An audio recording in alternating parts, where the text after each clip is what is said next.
corner. You've got to make sure that you slow down in time for that corner. It is a lot slower than you think it is. Morgie Poo, I lost my vape. Yeah, we'll see what he can do with his time. It's up my butt. I found it. Aiden Young, and that is not necessarily a bad place to be. But yeah, it was up my butt. 6/10 of a second. Fucking splitting up my the top butt. to make that yeah, 3.5 as Reed Gibson puts fuck. himself up I'm into live. P2. With this being a, Whoops. a closed session, so all of the drivers are in their own little lobby, it means that we're getting so many times in quite close together. Alec Bergstrom going up into P4, the championship leader in the LMP3. Oh, that's not the he, one. Of course, has the highest I rating. That's the one. Oh, no, sorry. It doesn't. Dayton Lowe has the highest There we I go, rating. people. My point was going to be that Aiden Young's I rating, and I've only really just clocked onto this, is some 1,700 higher than anybody else in his GT4 class. And he is really showing that class with that gap at the front.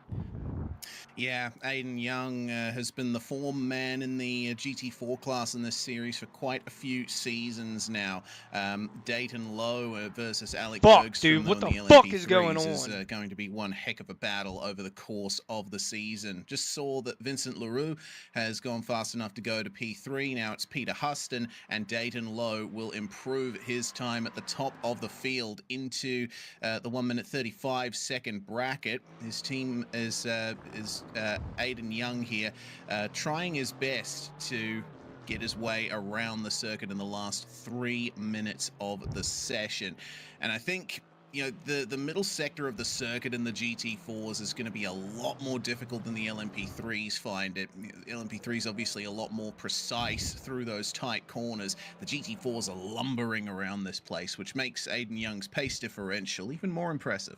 No, what the fuck? And let's see if he can improve on that time. I don't think he can. And no, just about half a tenth off of what he did for his previous fastest lap, and the 4.27 will stay with the 44.9 being his fastest time. Joshua Lewis, currently P6. See if he jumps anywhere up the order. He doesn't, but the likes of Sam Mayorga goes P2 in the 83 car. He's closed that gap to Aiden Young to just under a tenth and a half. So there's definitely challenges in there to Aiden Young this evening. But I don't think Aaron Mars would be too pleased to see 2 cars between himself and his championship rival. Yeah, indeed.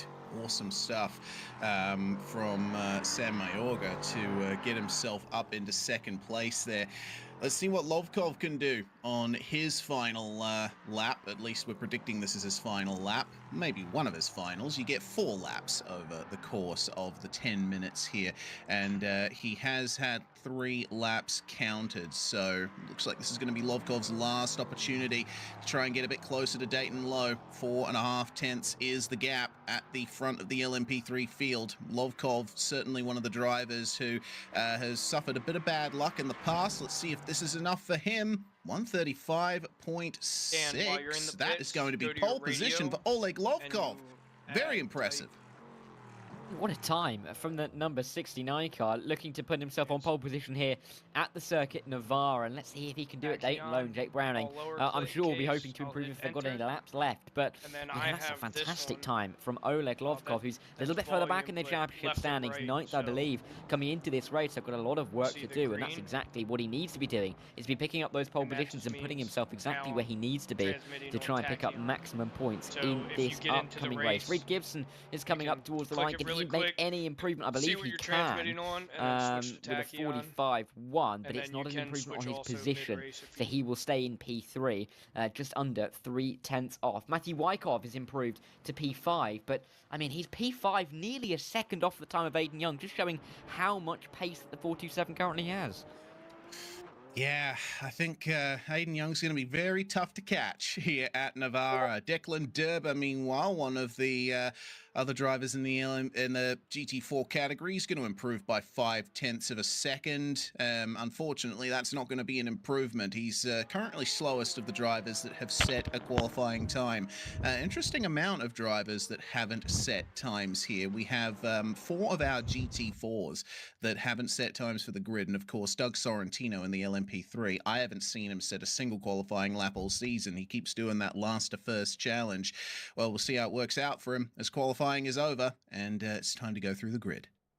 What is going on Lots with of my drives, YouTube? of course, here at PRL. Great to see some nice big grids wherever we go, week in, week out. But it's going to be led this time by Oleg Lovkov with a 35.6. He is leading the way ahead of Dayton Lowe, Jake Browning and Ryan O'Connor, who are on the front 2 rows. Vincent LaRue and Peter Huston, 5th and 6th. You can see those time gaps open up pretty quickly. They're the only 6th within a second, with Alec Bergstrom, championship leader, down in 7th. Zach Hebert, Calvin Mind and Christian Garreton, the top 10. Doug Sorrentino, the 11th and final LMP3 car that we have on the grid. In the GT4s, it's Aidan Young and Sam Mayorga who are on the front row of the grid. Reed Gibson is 3rd ahead of championship contender Aaron Myers. What can he do from 4th? Matthew Wyckoff and Darren Rutherford 5th and 6th. But again, look at those gaps opening up with Joshua Lewis, the 7th and final driver, within a second of the pole time. Adam Ostrich is 8th ahead of Jeff Kaufhold and Christopher Rosario. Kalen Tobin and Roy Brown on the 6th row of the grid. We look further back to Pascal Dufresne, Francis Castillo Romero, who nearly got that fantastic result at Mosport last time out, running out of fuel. He starts 14th. Declan Derber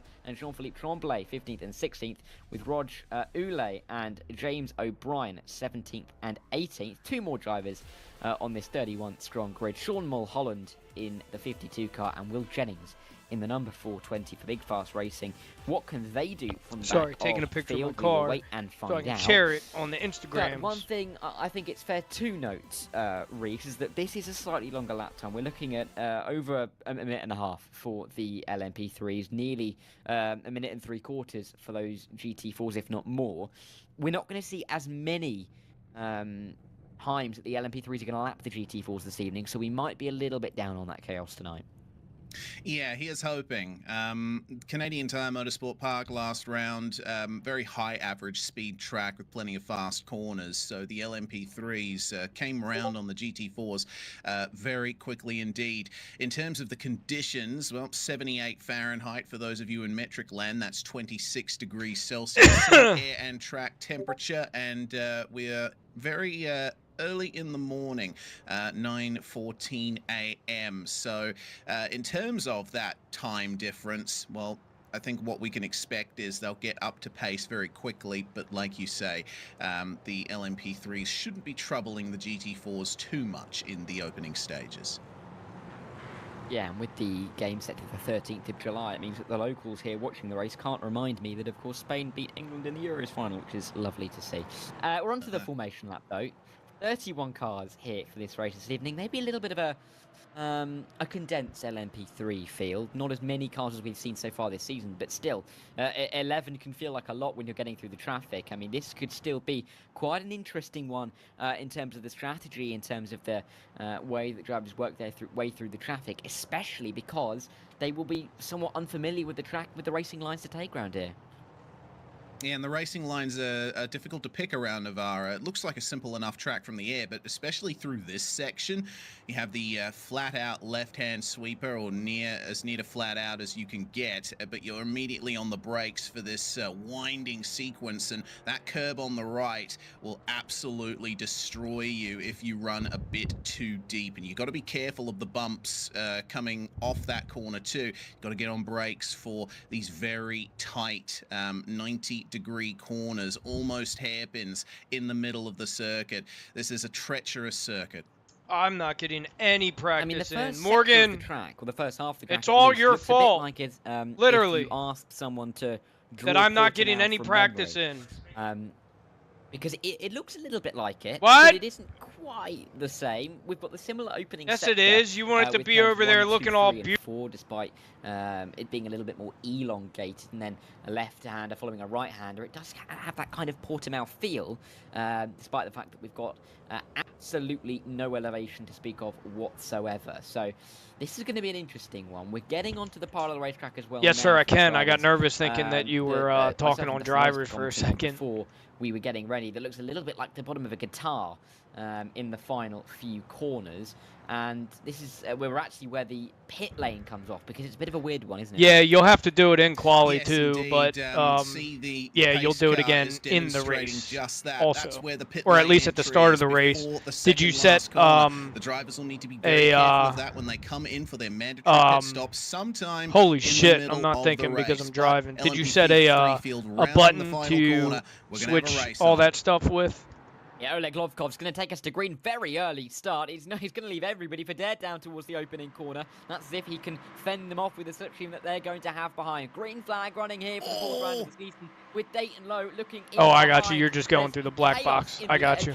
I said I set my right 7-way funky to make it to where I can change the channel just on the go without having to like freak out and touch the black box, because sometimes when I do that, I do crash.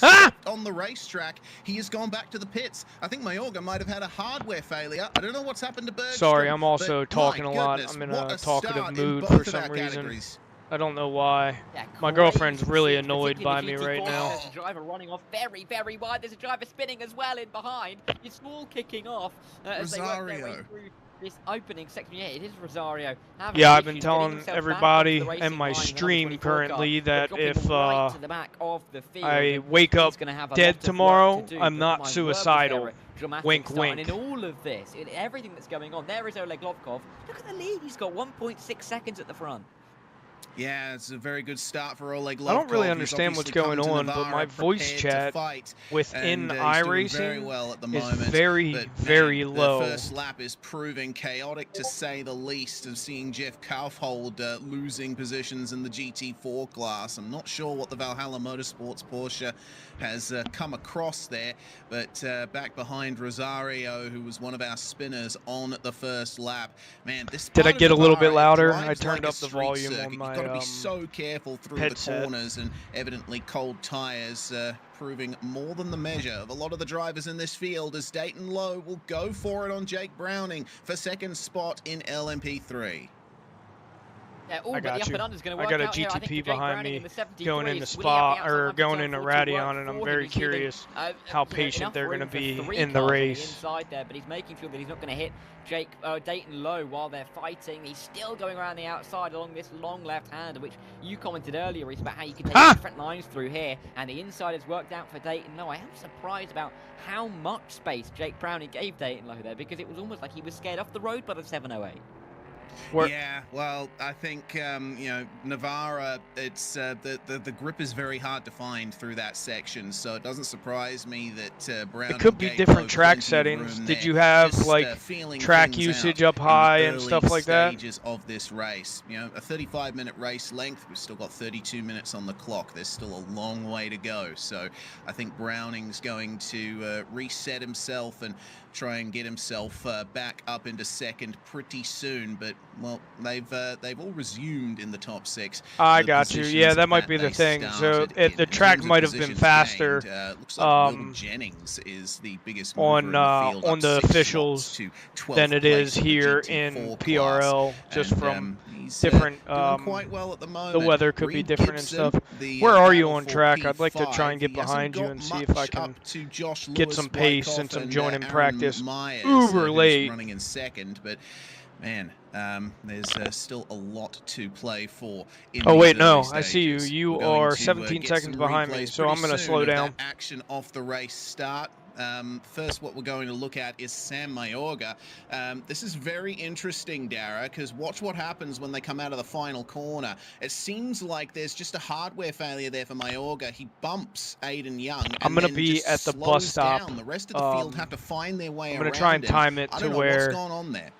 When you pass me, I should be really. It doesn't seem like there was anything he could have done there. Coming out. And it was just as the race was going to green. I see you coming up on me. I'm going to take this right turn as if I'm going into the pits, but then I'm going to accelerate on the left as soon as you pass me.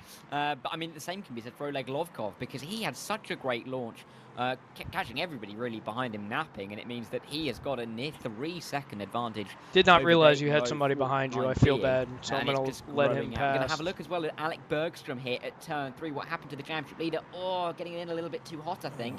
And then I'm just going to try and catch you, I guess. A couple of cars and then just trying to keep it going, all whilst drifting his way through the corner. But wasn't just able to keep it running. Oh man, I don't want you to take away from your practice or anything. Navarra, you're on the brakes through there, and the LMP3 is notorious for having a bit of an unstable rear end when you're trying to brake and turn at the same time. The downshifts as well are a big separator in this class. It's very easy to get a compression lock where you're you're trying to downshift and there's just not enough load on the rear tires and they lock up and you spin around.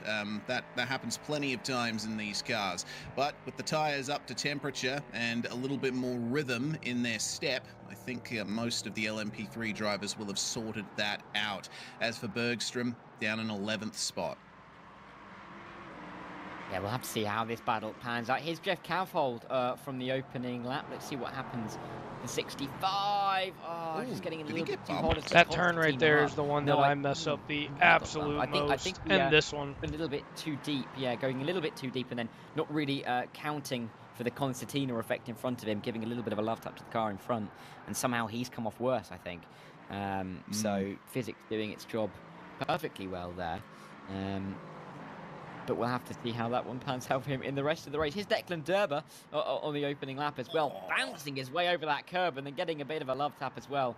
If anything, helping him get around the right way in the end. Yes, bit of a drama there for Declan Derber. He's now running last of the GT4s that are still on track.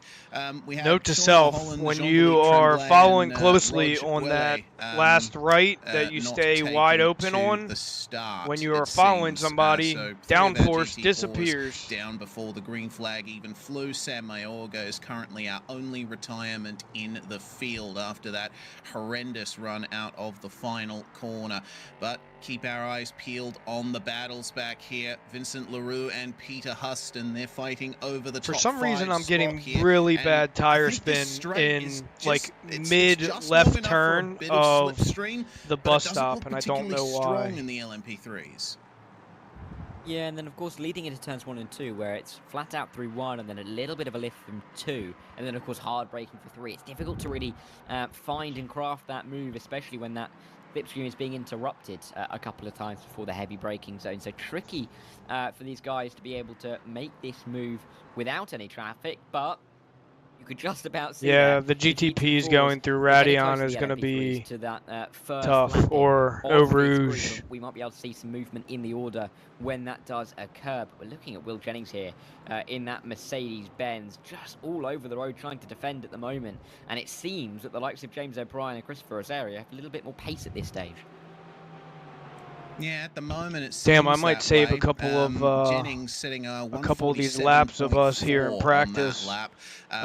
Get some pictures from that. O'Brien, but Rosario on the recovery in that beige Mercedes. He's run 4 and then I'll say faster. Dan and Evan leaving it all on track for last place. On that last lap. So they're going to be a big element in this battle towards the end of the lap, particularly in the middle section, which is mighty technical indeed. Yeah, we've seen how. I mean, there is. Yeah, I pushed really bad there. Also, I wonder if that was because I was following you. Slow speed corners, and when you get tight little sections like that, it could be tricky. GTP coming up. Low, who were going first to make those moves work, especially for the guys further back. They're like, Peter Huston, Vincent Leroux. They can kind of see. If I wouldn't have turned right when I accidentally went wide there, that dude would have slammed into the back of me. So I'm very curious if these dudes are just ignorant to a car in front of them, like they don't exist. That's going to be an interesting theme in the next few minutes. But look at the moves being sent a little bit wide in the end there. And we'll have to see if this is going to be a move being made in the end. Wow, drivers meeting in 10 minutes already, and I've only, oh my goodness, I haven't even gotten a clean lap in yet. He doesn't look comfortable, does he, at the moment? He's losing time to the cars in front, and the 3 behind him are all over the back of him. Yeah, looks like. Do you normally shoot over left on that straight right there that early? Just warned him he was going for the move, but the warning is not taken. Contact in the final corner. I'm sorry if that distracted you. Oh, and then he slammed into you. This is going to give a big chance for Christopher Rosario to make the move at the first turn. He's going to snatch a little more slipstream though off James O'Brien before he decides to go for the move. I apologize if that was on me. Keep an eye out for the Porsche behind though. Kaufhold's coming.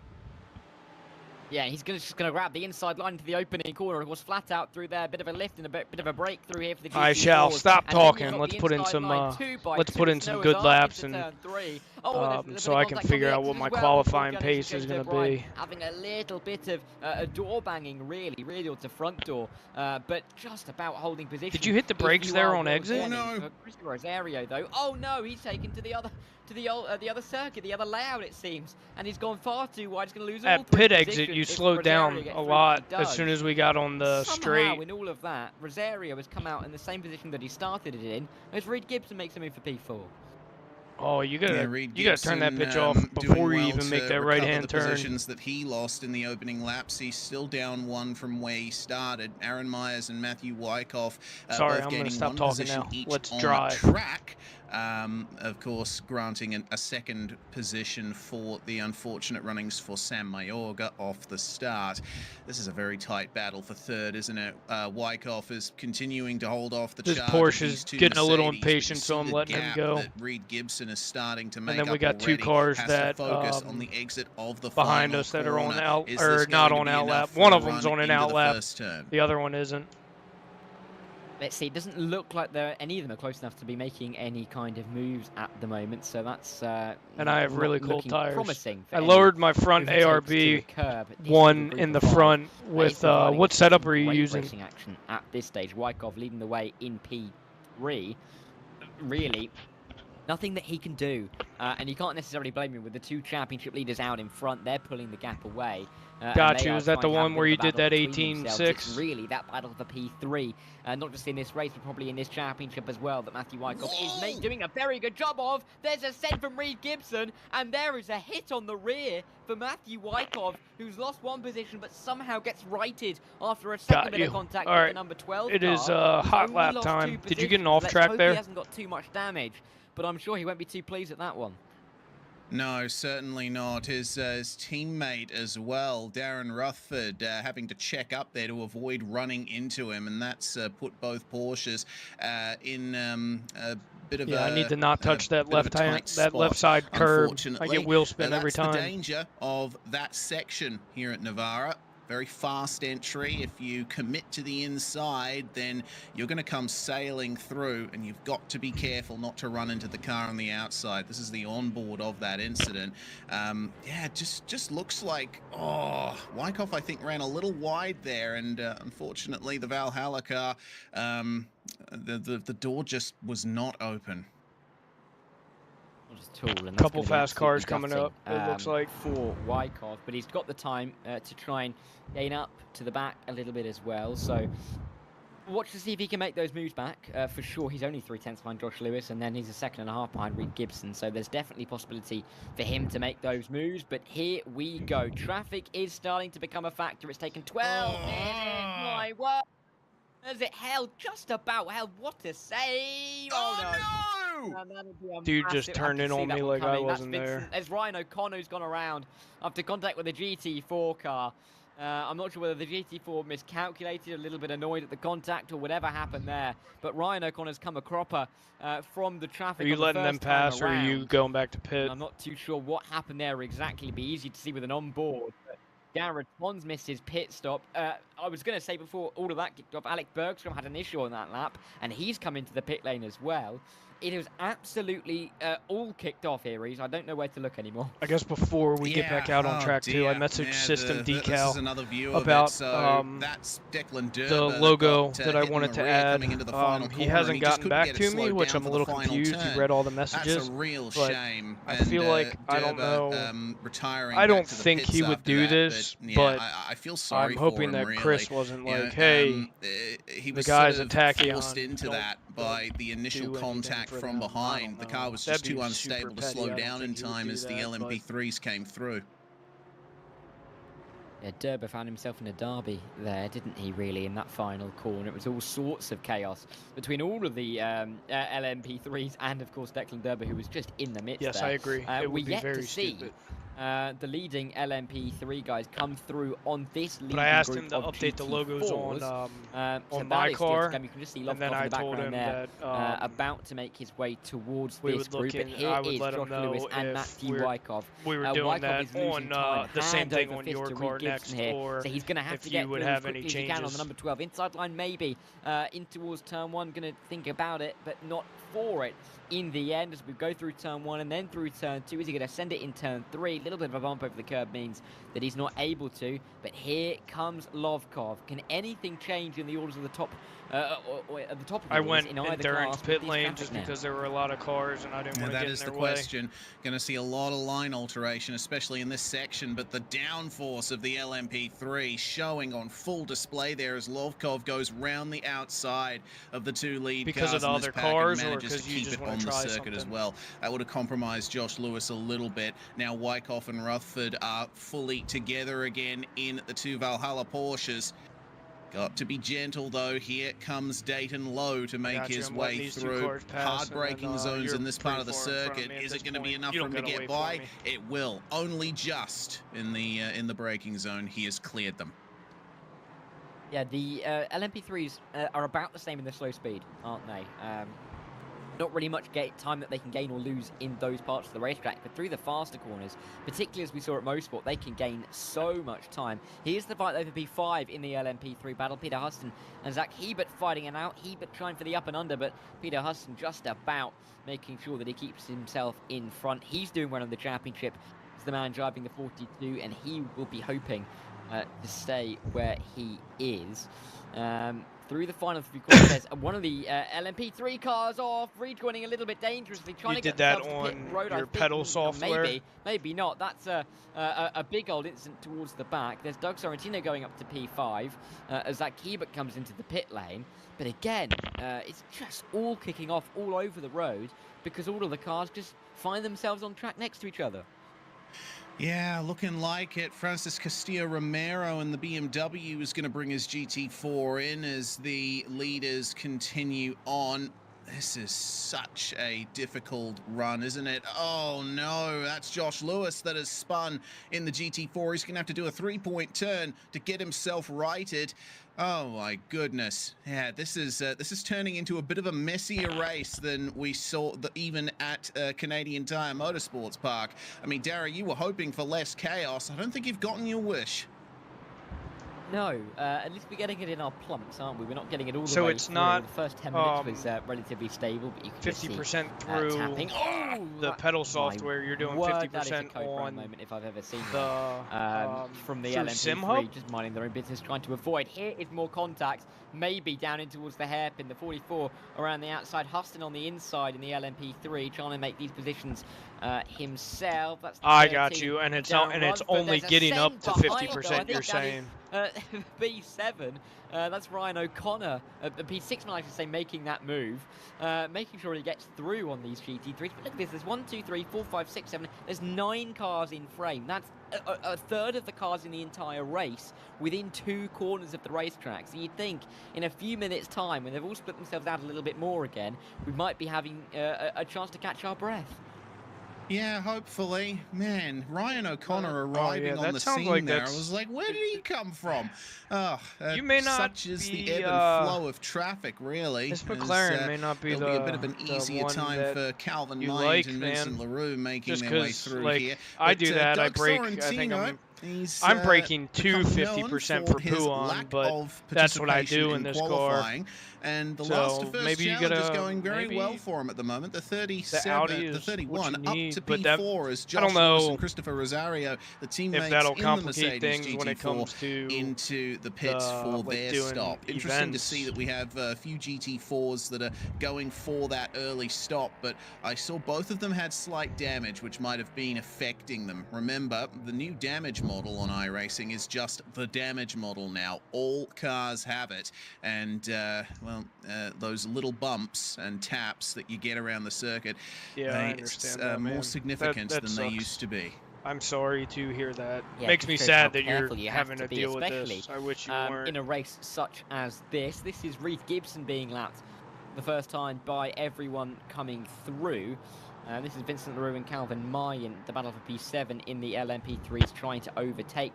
But you can see in these slower speed corners, there isn't a great advantage. I know I keep harping on about it, but it is so important to note because these LMP3s are trying to make these moves deep into corners. I think it should. You said the initial pedal throw is too soft, right? So careful in making those moves, and whilst they do make those moves, these two, Aiden Young, Aaron with it being too soft, you probably are blowing by your like muscle memory of what you think would be like I think that's Doug Sorrentino, Huston, and Ryan 10 to 30% essentially. So yeah, stiffer spring I think will help you out a good amount. That's the thing. Another thing about Navarra is that the only place where you're guaranteed a clean pass is down the start-finish straight with a good exit from the final corner. If you're trying to lap GT4s, pretty much the whole circuit is a danger zone. It is so tight, and the straights in the middle section, they just aren't long enough to get it done cleanly a lot of the time. Yeah, and it's so important that I think it comes into the inexperience of the track, doesn't it? Where these drivers haven't raced around here too much. Of course, they probably haven't raced in the other cars much at all, if at all. So I moved this small fan in my room to run through some of these corners. So basically at my pedals right now, and it's blowing up to really see my skirt basically. What works and what doesn't work. And it's truly amazing. I'm so glad I did it. Of all of the cars, we're not going to see too much more lapping in that regard because the lap is so long, but you can just see there. Yeah, I normally I know you probably don't care to hear this, but I normally get pretty good amount of swamp ass while I'm driving. Yeah, I'm sure my stream didn't want to hear that either. I kind of forgot that I was streaming for a second. Passing him, and he's built up a nice lead now over Aaron Myers, who will be certainly happy with second place, but maybe wanting a little more drama for Aiden Young up ahead. But like I said, start-finish straight. That or YouTube's going to be like, there, and you're Aiden banned. Young has certainly gotten lucky on that front. As into the pits comes Darren Rutherford, one of the Valhalla Porsches there. Aaron Myers also, well, no, Aaron Myers is still out on track. My apologies. Also whining looking about at the overlays a bit other wrong things there. that I probably shouldn't this is be around about the time where we're going to be expecting streams. most of Forgot the field about that. All right, to come censorship into the enabling pit lane right. with about Meow. 13 minutes remaining in the race. Majority of our front runners, they've decided to stay out for a very long time. That's the typical way we see the strategy go. There's still some racing to go on though. Wyckoff versus Ostrich for fourth. Oh my word! Hello there, sir. Good evening. Welcome to the party. Matthew Wyckoff and Ostrich are fighting it out. That was quite a send by one of the LMP3 cars. That was Bergstrom, I think. The middle section. It might have been Bergstrom. Yeah, he's having an awful race, isn't he? Really, by his standards, down in P10. Not getting nearly as many points as he would hope so, and he's going to have to be worried about that championship lead by the end of this race.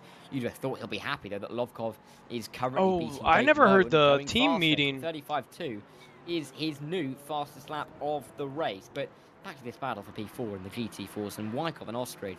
I mean, that would have been a scary moment particularly for Ostrich, maybe looking for a move on Wyckoff. With the door completely shut on. Yeah, because no matter what channel you're in, when the race control talks, it'll go through now, basically everything. Which they will, of course, they are. Covered off there by Matthew Wyckoff there. He saw that Ostrich was going for the pit lane, and he thought, yep, okay, I'm going to come into... Oh, so tight on the way in here at Navarra, isn't it? And Wyckoff having to immediately go for his box there right at the end of the pit lane. Very interesting indeed. Yeah, the pits at Navarra, I haven't visited them all that much, but that certainly looks like a big challenge. Battle for fourth in LMP3 still going on too. Sorrentino versus Huston versus O'Connor, who's just hanging on to the back of this battle. got to be careful through this section. Battling GT4s ahead. It looks like Will Jennings and Joshua Lewis in the Mercedes. Do you think quali starts soon? Fighting over 14th place in the GT4 class. Sorrentino's going to go for it here, and that's going to lose some crucial time there for Josh Lewis, but it won't matter because Will Jennings has spun. Yeah, I don't know whether he was scared about the drivers behind him. I don't know what happened at all there for Will Jennings, but he's dropped it on his own there, and it's gifted, you know, that sense of comfort. Why did I get loose dramatic at the top moment there? I didn't really see that one coming. See if we can and I don't think the guys behind did either, but can you see the bottom of the wheel? Barely, but you can. But for Ryan O'Connor, he will have seen that and come straight into the pit lane. He needs to take his mandatory pit stop with only 10 minutes left on the clock, and Calvin Mites can do it as well.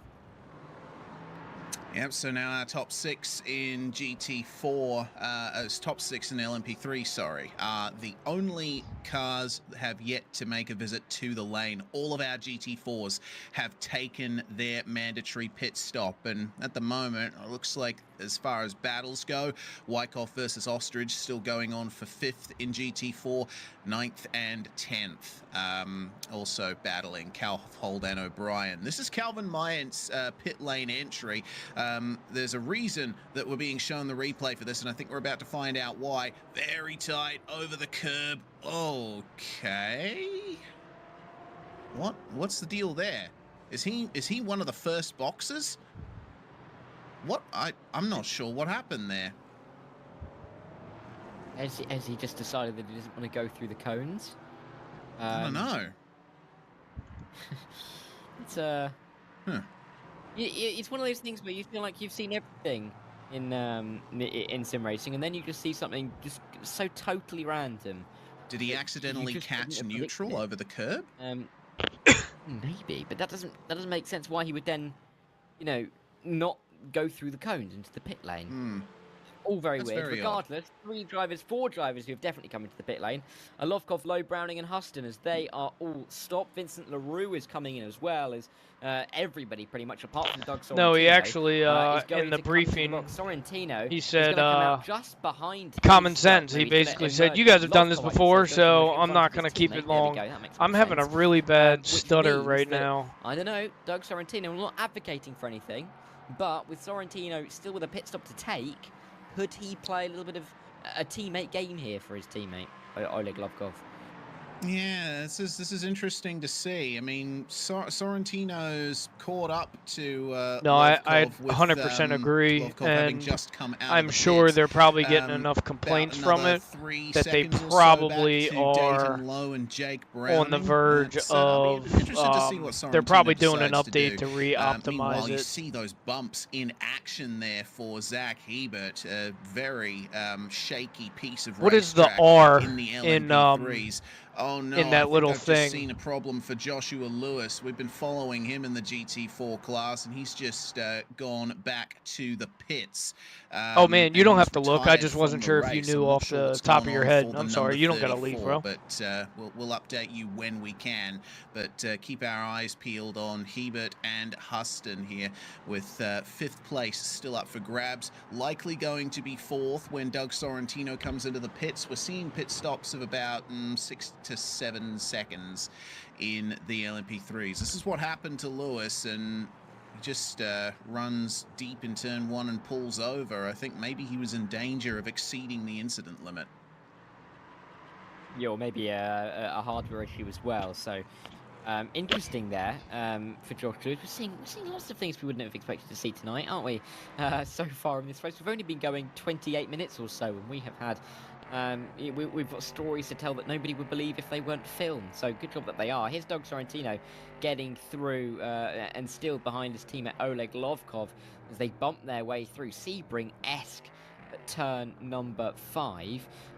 But Doug Sorrentino, he still needs to pit. You'd think he'd come in this lap, but I mean, there's still a couple of laps that he could decide to come into the pit lane, if not yet. We're in quali. It's getting a little bit and late also now don't forget when we get into the race, play that teammate you game, have because to Dayton Lowe is now within a second do the of switch the 31. over for the chat. Yeah, anything that Doug Sorrentino can do to keep Dayton Lowe behind will certainly help out Lovkov, who I think is just managing the race now.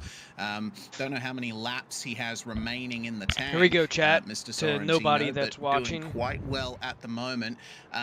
Looks like pit lane Morgan, tell people to watch my stream. 30 seconds as, oh my goodness, the leader just made contact with the GT4 there, and that's Lovkov now awkwardly making his way past as Sorrentino finally decides to go for the pit lane just as Dayton Lowe was on his heels. I'm kidding, sweetie.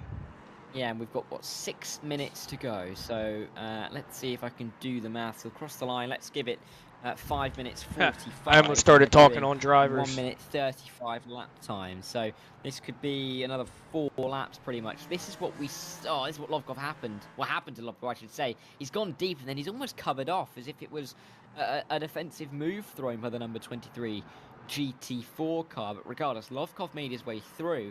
His only concern now is that Kalen Tobin, that GT4 car that blocked him off, may have cost him a little bit more time to Dayton Lowe than he'd wanted, because that lead battle is now as close as it ever has been, with only a handful of laps left to go.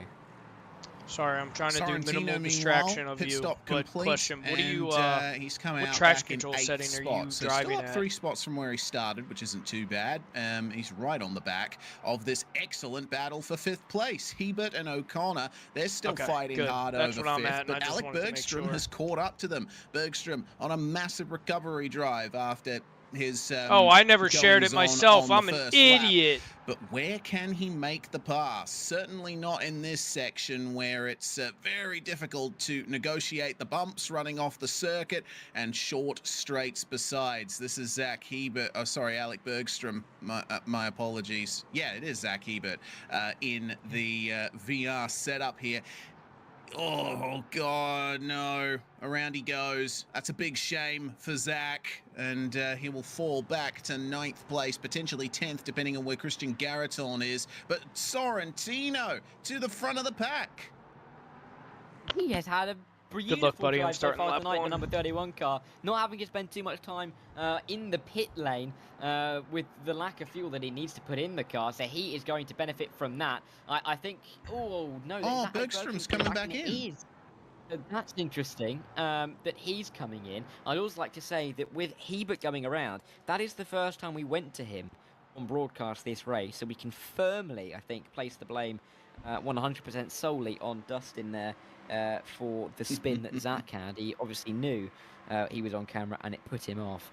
But yeah, he's had some issues. He's now back in 8th, but he's made Doug Sorrentino doing an incredible job to be up in P5.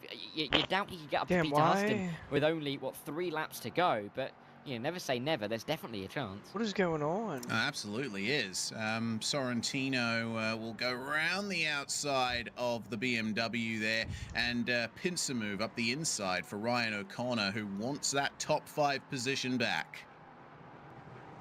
Yeah, and he's just going to do everything he can to try and get it. These two so are much really both gaining on Peter Huston. That is probably because Huston caught these 3 GT4s in a very, very bad place. I think Doug Sorrentino is going to try and get at least 2 of them into this hairpin, if not a 3rd. Let's see, how many does he get? 1. And a 2nd on the inside. Yeah, going to get 2. Why was I losing that much time? As it's gonna I'm a little bit worried about that now. Ryan O'Connor behind because my rear wing is not anything. Sorrentino, and he will get it's not high downforce or anything. It's set to also medium got downforce. So LaRue, who's trying WTF, to work his mate. way through after he got caught up a little bit in those incidents a couple of laps ago. But with Lovkov coming across the line just now, that does mean that we are going to have 2 more tours here, and the white flag will be next time around. Yep, time running out to get your moves done, and in the case of Sorrentino, O'Connor and LaRue, it's a little bit of space between them, but the same can't be said here for Roy Brown and Jeff Kaufhold, with James O'Brien trying to get into the top 9 here in the slipstream. He's not going to go for the move just yet, probably aware that there's some LMP3s potentially behind them. Yeah, looks like he's just backing off at the moment, trying to pick his move into the first turn here. Roy Brown doing very well to hold on to 8th spot. He's up 4 places. Magnificent run from the Mercedes. Kaufhold, meanwhile, in the position he started in, with O'Brien working his way up. And it's been a fantastic race all the way through, and it's great to see these battles still so close together. That's a wide moment. That's a very wide moment. That's Vincent Leroux going off the track all the way around that long left-hander, I should say. And he is going to drop down behind Christian Garreton now. And Alec Bergstrom will be next in the queue, despite him having to do yet another pit stop. So it's all kicking off in the final couple of laps. Can Christian Garreton get himself past these GT4s into the hairpin? 219 is what I think I'll be at. As it's going to be a bit of a send behind it from Vincent Leroux, who's being a little bit bolder. Also, a little bit snappier on the exit. As nearly Christian Garreton straight into the back of the GT4 there as they make their way through. But with Oleg Lovkov sitting that fastest lap, that does mean the white flag has flown. Yeah, white flag for Oleg Lovkov as these guys continue fighting. Bergstrom pitting twice and making his way through on those GT4s as we speak. And this is the view for our leaders. Dayton Lowe trying desperately to catch up to Oleg Lovkov. Now, this is a massive last lap charge here from Dayton. We'll have to wait and see if he can get it done. Lovkov certainly hasn't been without errors. I've seen a couple of small slides from him and maybe a couple of mistakes making his way past GT4s as well. But there's no traffic the rest of the way around this lap we're hearing. So it is a full-on matchup between our top two here. And Lovkov extending by just a tenth on the exit. Yeah, and the drivers that they've just lapped as well are the two leaders in the GT4s, Aiden Young and Aaron Myers. So they will come across the line pretty much immediately afterwards. So nice to see that we've got our two groups of leaders that are going to be crossing the line pretty much together in this race, because Oleg Lovkov, for one, has driven an absolutely stellar race. He took pole position. I think it's fair to say we were a little bit surprised that he was top of the time. Yeah, that part is really hard to keep it clean. He's a little bit further down on the standings, but he won't be for much longer, because Lovkov, out of the final corner, will just put his foot down, find Barney at the checkered flag, and he will win round 4 of the LMP3 GT4 Challenge in his LMP3 class. But in the GT4s, I'm consistently like again, 1 he will point, extend that championship lead ahead of Aaron 1.4 delta slower than my all-time best lap. Like, I'm hurting right now. In the LMP3s. But you have to say, Lovkov, Lowe, Young and Myers were the class of the fields tonight. Oh, yeah, absolutely. Just magnificent stuff from both of our winners. And shout out to Aaron Myers as well for making the gap. For some reason, my delta on the straight still going on, though. Roy is just constantly ticking up. Like, I'm committing to the inside, very dragging, James O'Brien, like I'm dragging the brakes or something. I don't get it. Brown and O'Brien make contact. And Brown was at the front of this pack coming into the final corner. And he's going to fall down to 12th, 13th maybe, if Pascal Dufresne will be able to catch up to him. It looks like he'll hold on to 12th, but man, I think Team Beef is going to have some beef after that. Yeah, no doubt about that. 3 wide into the final corner, which is pretty much a hairpin. Is that? I was gonna say at the end of Kimmel Straight, I'll be probably expectedly didn't really. I'll be even with my delta, like as I'm about to turn into a Rouge, and as soon as I get to Radion at the top, it just starts ticking up, and by the time I'm on the entering that turn at the end, I am 0.6 well done to slower. Him, up a P9 after his heartbreak for the near top 5 last time out. But Dustin was rightly showing the 2 winners. Like I'm using a high downforce or something, really, and that's slowing me down. But my wing is 7.5. I don't get it. And fully deserved their wins in their respective classes, with Aiden Young extending that championship lead just a little bit further. As we will be able to run through the classified or the not so classified results, the results that we've got from the timing tower, to show us who has won this race. And in the LMP3s, it was won by Oleg Lovkov, not by the biggest of margins, though, 1.1 seconds. Yeah, same. But he's not going to mind. I'm really, really confused right now. It'll be the same amount of points regardless. Dayton Lowe second, and he'll be pleased to see his championship rival Alec Bergstrom so far down the order. It was Jake Browning third, and I didn't even get to finish my second lap. And Doug Sorrentino, who recovered. No, I didn't get to finish my third lap. Okay, place. cool. Ryan O'Connor pushed him so hard. P25 in GT3. Christian Garreton, Vincent Leroux, and Alec Bergstrom championship leader coming into this race in P10. Just the one more car in the LMP3s, and that was Calvin Mayen, who finished the race as well. So all 11 started, all 11 finished, and on the lead lap as well, which is great to see. Meanwhile, in the GT4, wow, that's honestly crazy. All right, I'm going to go to the bathroom ahead of really quick. is by less than 1 second. Reed Gibson, very comfortable as well in 3rd place, with Darren Rutherford a long way further back, just ahead of Matty Wyckoff, who just about fended off Adam Ostrich, who finished in 6th. Kalen Tobin and Francis Castillo-Romero finished in 8th, not 9th, ahead of James O'Brien and Christopher Rosario, who rounded out the top 10. And they were followed in turn by Roy Brown, Pascal Dufresne, Jeff Cowfold and Will Jennings on the lead lap. 14 drivers on the lead lap by the end of the race. Joshua Lewis was one of the drivers who didn't quite make the flag, and he's joined by Declan Derber, Sam Mayorga, Sean Mulholland, Jean-Philippe Tremblay and Rod Oulay, who were the 20 drivers in the race, and 4 of those drivers you can see pretty much not even getting off the line at all. So, I mean, credit where credit's due. What a race that was. I mean, we had chaos after about 10 minutes, Reese. We had drama all the way towards the end with that 3-wide moment on the final corner.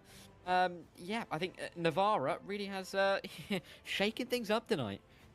It absolutely has, but rising above it all, Oleg Lovkov in his first win of the season. He's with us now.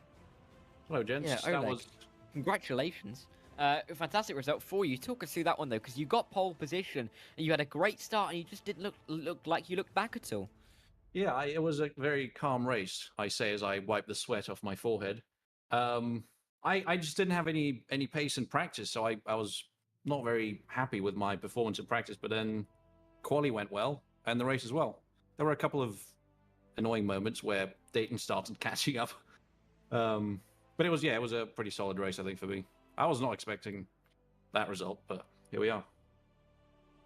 Yeah, I mean, well, it jumps you up in the championship standings. Coming into this race 9th, it's really going to put you into the picture now. Is this kind of a momentum that you can carry through the rest of the races? I mean, we've got quite a varied calendar. Mugello next week, you could kind of say, has some similar characteristics to this track. So is that now a target for you? That would be the target, yes, to just keep the momentum. But this track, I just clicked pretty early on last week, and yeah, we'll see how Mugello goes. It's a pretty high downforce track, so we'll see. One more word quickly about the traffic as well, because there were times where it looked a little bit tricky. I mean, in the low speed, was it difficult to really judge where the GT4s were going to go? I mean, I understand the low speed because the corners come in a very quick sequence, and it's very hard to both look in the rearview mirror and not lose your line. So I can see how it can sometimes be a bit clumsy and not as fluent as it would otherwise could have been. But I didn't have any incidents with any of the GT4s, no major ones, at least. So yeah, happy to get out of this unscathed. Yeah, fantastic stuff from you. But congratulations regardless. A fantastic win, and hopefully we'll be speaking to you again soon. Thank you so much, guys. Thank you so much. Oleg Lovkov there, a deserved winner in the LMP3s. And Reese, I see you've got Aidan Young to speak to. I have indeed. Well, fiercely forward, back on top once again at Navarra, Aidan, but certainly didn't look easy in the final stages with Myers breathing down your neck. Oh no, Myers definitely kept me on my toes that entire race. He was flying. He even got me to the fastest lap by like I think 300. So we were both pushing, and I mean you can see that from him because he was pushing so hard. He had his car off the track completely sideways a couple of times, and I'm just like, if he catches me, this race is over for me. Tough track indeed. It's deceptively difficult as Navarra, especially in a GT4. You got to try and negotiate the bumps. The curbs are a bit harsher than you expect. What's the place on the circuit that you feel was the most challenging? Probably, you got like you got the fast turn 1, but then you go downhill and you got kind of a left-hander, and then you cut back left again.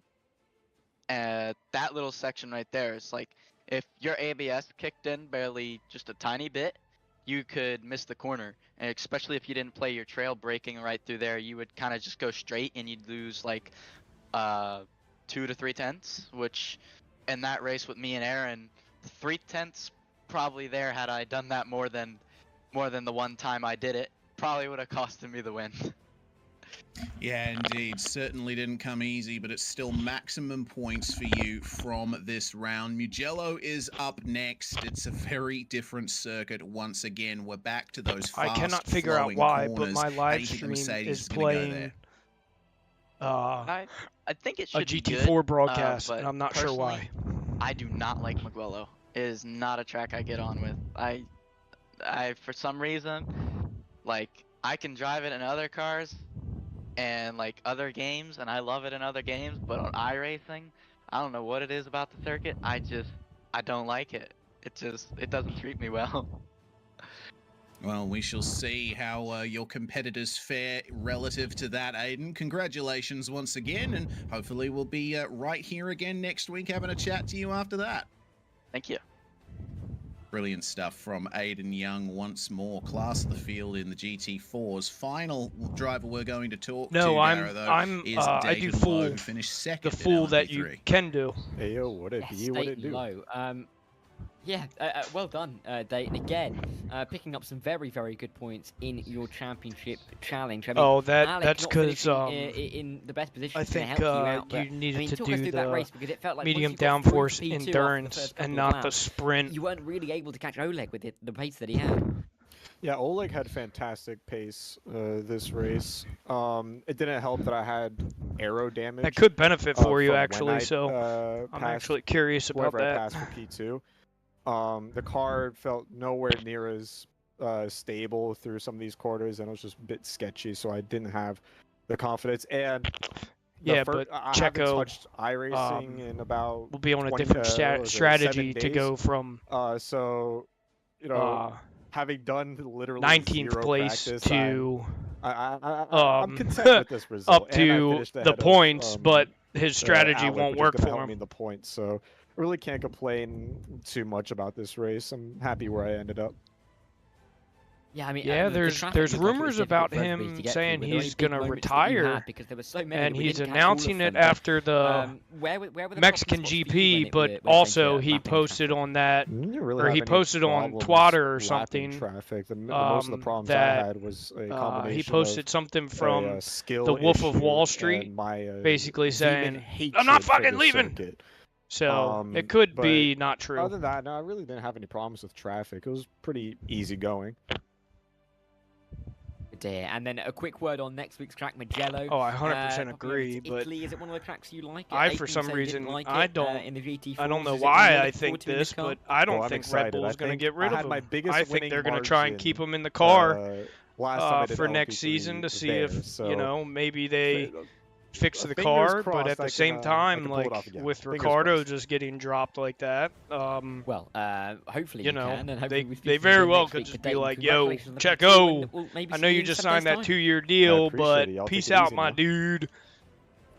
You know, there, P2 man in the LMP3s, and congratulations to him on his result. Next time out, we will be, as we mentioned, at Mugello, and as we say goodbye to Navarra, Mugello is going to serve us, I think, very well in 7 days' time. That, of course, was the LMP3 GT4 Challenge. You think he'll beat Yuki? There's one more in Austin. We wouldn't be having a PRL Monday night if we weren't looking forward to the GTP and GT3 Liam Lawson series. I'm talking about. And Reese, sorry. I have to say, I'm very much looking forward to this race. I've been looking forward to it for 7 days. It's the most sport race in this category, and surely this is going to be absolute chaos.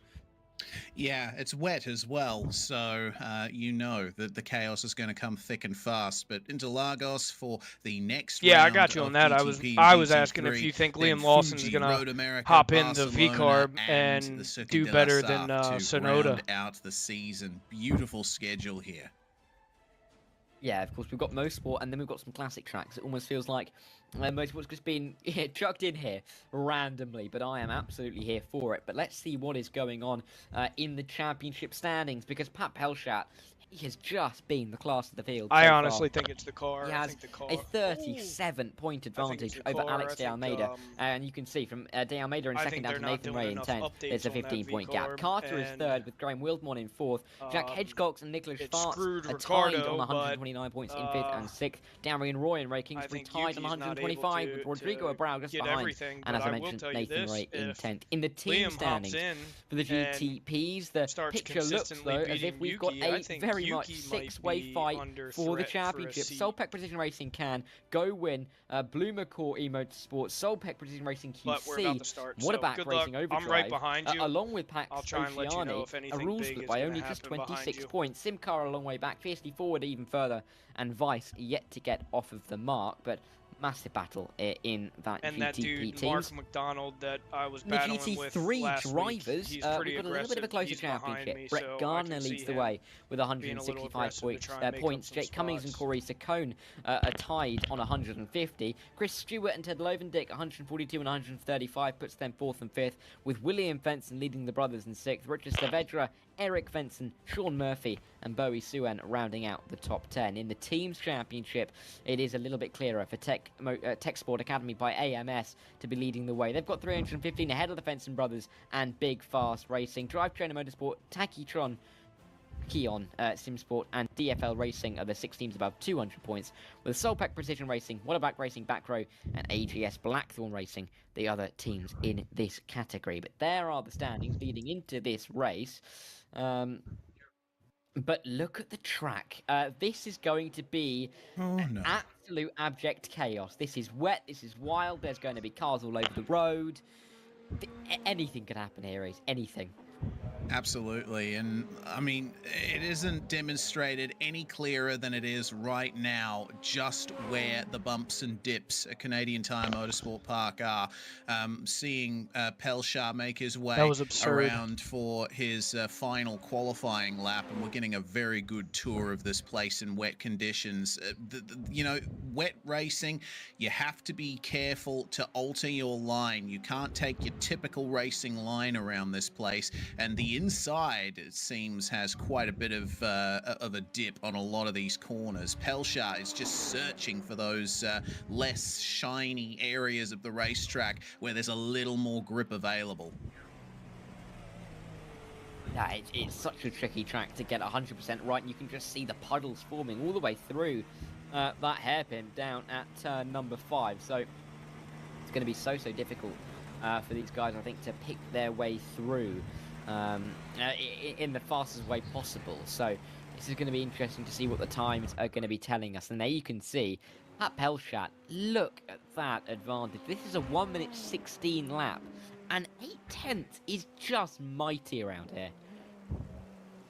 Yeah, it certainly is. Pelchar is class of the field, as he has been for most of the season. Carsten Quint, though, with a big improvement up to P5 as Pelchar gets into the 1 minute 15 second bracket. That is 1 second over the rest of the GTP field. Brett Gardner is on pole in GT3, which is a very familiar spot for him. But Sean Murphy is going to try and make some kind of improvement here right at the end of the session in his last couple of laps. 1 minute 28.3. That is 4/10 of a second he's got now over Brett Gardner, who still has I want to know what happened there. He's still out on track and why I got pushed wide. Yeah, and that is an incredible time there for Sean Murphy. Making his way through. But, I mean, Brett Gardner as well, he'll be looking to improve, no doubt. 4/10 back from the leader, but just look at some of those gaps there. Ted Lovendick in the GT3s, he was on pole last week at Daytona. He's currently 1.4 seconds off around Motorsport. Bradley Holly's improved up to 8th in the GTPs, but he's over 2 seconds off the pace. We are really seeing some big gaps, and you can just see the puddles. And I think there's no doubt that that has more than something to do with it. Yeah, you know, some drivers have a bit of a tougher time adapting to wet conditions than others, and you are driving every single corner as it comes in wet conditions. You're searching the road ahead, seeing, oh, hang on a minute, there's too much water in that location. I better not go across that part of the racetrack. And, oh, Gardner is a little deep there in the third last corner. That's his last lap, completely balked, and he will not be able to overcome Sean Murphy for provisional pole. Is there anyone else in the GT3 category that might be able to topple the number 11? Looks like Jake Cummings is on a lap with that predicted time nowhere near. Oh, actually, no. Very much near where he'd want it to be. 29.3. He might be in with a shout. Mathieu Denise has gone up to P9 as well in the GTPs. But let's see what Jake Cummings can do through the final couple of corners. Not making the same mistake as Brett Gardner and drifting out wide into the S's here. You've got to keep your lines tight in towards the final corner. And let's see. Dipping his way through onto that curb and out onto the main straight. Where does Jake Cummings put himself? Is it an improvement? It might just not be. And in the end, it's not. A 29.7 is a couple of tenths off of what he'd already done. Here's Kris Stewart. I think he is a long way down. Indeed, he is a long way down on his time. And I'm struggling to see who else is going to be able to finish here. Yeah, only 40 seconds left in the session, and I think we don't have any drivers that are near finishing a lap at the moment. But, I mean, you saw it demonstrated right there with Jake Cummings at the end of the lap. He just went a bit too wide out of the final corner and ran through the effective river that is on the exit of the final turn. And you saw his predicted lap time just fall away from there. That is how difficult it is in wet conditions around CTMP. I mean, you can see, just look at the ripples at Moss Hairpin. That is incredible stuff. Yeah, I mean, it looks like that's the 6th Great Lake forming, realistically, down there at the Moss Hairpin. But with all the drivers finished in their qualifying sessions, we can have a look at the grid for this evening's race. Why and it will be championship leader once again. Pat Pelchat leading us to green by over a second in a dominant display in because qualifying. I'm falling Jeremy behind Carter so will much. Be second. Alex de Almeida and there's and Nathan really Ray no reason on the why I second should row be. with Nathan Bartley and Carsten Quint on the third. A couple of drivers there. Looking to pick up some big points. Graham Wildmon and Bradley Holly 7th and 8th, with Mathieu Denise and Jeff Evans, the 10 drivers in this race, which means that we're going to be able to show all of them on the timing tower, which makes it easier for us up here in the commentary box, that's for sure. But there isn't such a small grid in these GT3. Sean Murphy and Brett Gardner are on the front row. And they really were the class of the field. William Vincent nearly a second back in third. Doug Evans, Jake Cummings, and Ted Lovendick are the top 6. But again, those gaps do open out with Eric Fenton and Mark Halen nearly 2 seconds back. Kris Stewart and Evan Henneman are on the 5th row. Nathan Jennings and Bowie Seaon 11th and 12th. A few more drivers still to come. Thomas Yankee and Daniel Trinker 13th and 14th. Kerry Corcoran is 15th, and then Richard Saavedra and Gabriel Alvarado. Dan's still there. Neither of those two at the back setting lap time. So, a lot of unknowns. Kerry Corcoran, I'm sure, is faster than that time of 11 seconds off the pace. But 27 cars in the field, so not the biggest of grids that we've ever seen, I think it's fair to say. And let's get your magnifying glass out for that aerial shot, because I can barely see a thing. But regardless, it doesn't matter how many cars there are on track, this is still going to be pretty wet, pretty wild, and probably quite crazy as well. Yeah, I think the drivers will be grateful for the full formation lap here, because it'll give them a slight opportunity to move some of that water out of the way. But man, the rain is not going to stop. 66 Fahrenheit track temperature, 19 degrees Celsius, and there's light fog in the session as well. 16 mile per hour wind gusts as well, which is certainly going to play havoc in the faster corners around here. And I just looked at the weather radar on my end. You can see it here. Look at that massive cell of rain that's coming over the circuit as we speak. It's going to clear up in a couple of minutes, but man, it's going to do nothing for the slickness of the track. It's a bit like Pocono at the weekend, isn't it, where it had the only storm pretty much in the entirety of the northeast of the US over the weekend, and we're getting that big old splodge of rain onto the circuit.